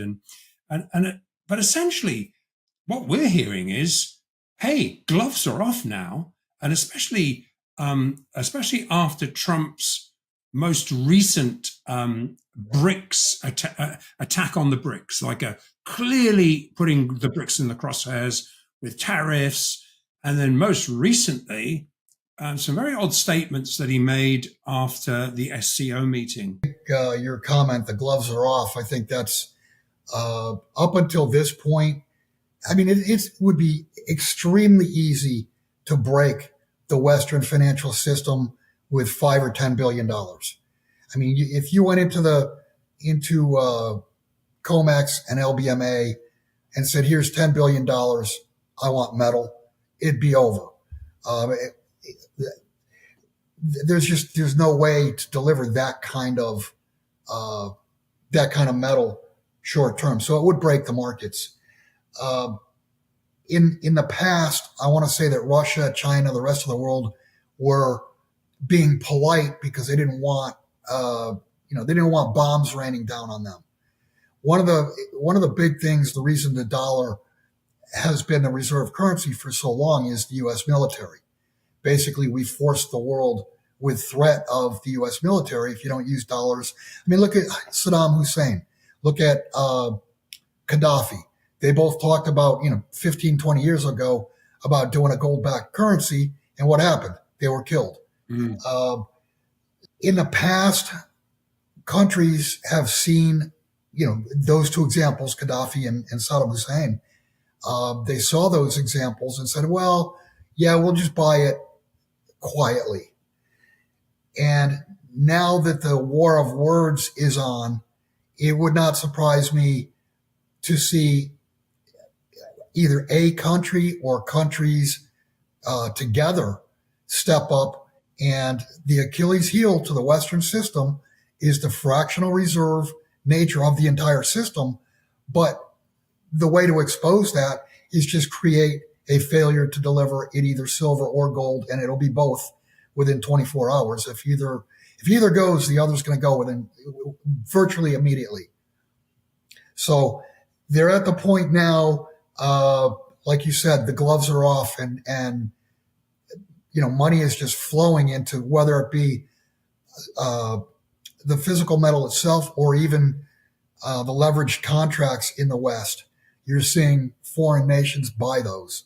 And I think most recently, and I know we're recording this on the 3rd of September, so it's not really a time-sensitive thing we're talking about here, but essentially what just happened, and I don't think this is clearly not going to change, is that it's quite clear from Trump's comments that the SCO meeting between these major hubs that you're talking about, and military powers as well, really ruffled the White House's feathers here. And they're not handling it very well, because basically, I guess really, I mean, maybe I'm naive to think, wouldn't it be better to have a multipolar world where you take all the barriers down? But I guess US dollar hegemony is the problem here, is it? Well, that's the problem that the rest of the world sees. The rest of the world wants to get out from under Uncle Sam's boot, if you will, by using dollars. They don't want to use dollars, and they'd prefer not to be in the SWIFT system. I mean, ask Vladimir Putin. The U.S., the West, stole 300 billion plus of U.S. treasuries going back to, 2023, October 2023. According to Bill Holter, cryptocurrency was created as a diversion from gold and silver, which are the real alternatives to the dollar. Since silver was designated a key mineral in the United States, its significance has increased, potentially limiting world supplies and retaining domestic production. Deficits are growing as Mexico's output declines and industrial demand for electronics, EVs, and solar rises. Silver may also be withheld by nations until prices significantly increase. By 2026, analysts predict prices to reach between $40 and $52.50 per oz. However, since no fiat could purchase gold and silver in the event of a currency collapse, they might become invaluable. Let's shift our attention towards the interview. But I believe that the crypto market was created as a pressure relief valve from gold and silver, because they are viewed as an alternative, a dollar/currency alternative.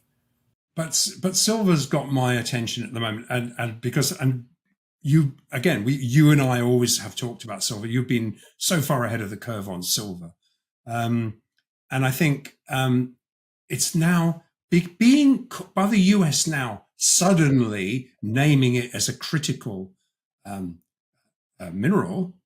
To me, that would mean that they're caught in a rock and a hard place here, because that means that US mined silver, that they probably start banning the sale of it. It has to be bought internally, perhaps. I don't know. What's your thoughts? Because to me, why would you allow a critical mineral to be sold? Right. Well, I mean, look at it this way. Naming it as a strategic mineral or strategic metal automatically creates the demand of whatever the government's going to buy. And it automatically reduces the supply available to the market because that supply is being bought up by the government. So you've already got a disastrous supply-demand equation. They just poured gasoline on that fire. Yeah, and of course, what you essentially were saying here is that every other central bank, every other sovereign, everyone else is going to say, well, I'm not selling my silver at this price. I want a much higher price, and I don't quite know what that is yet.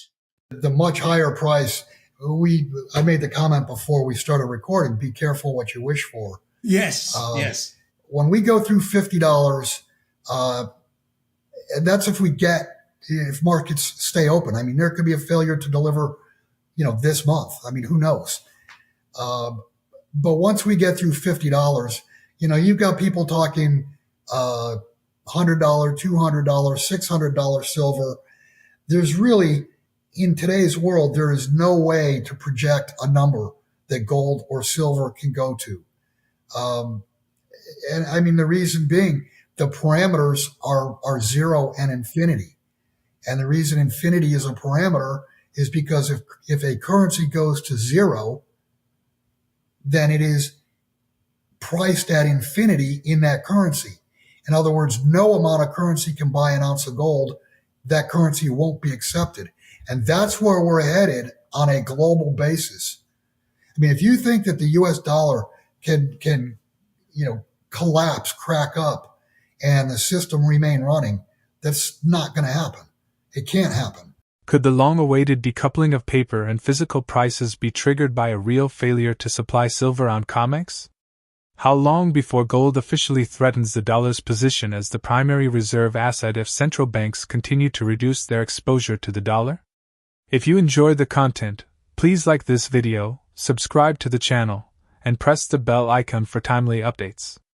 We appreciate your support, and thank you for being with us.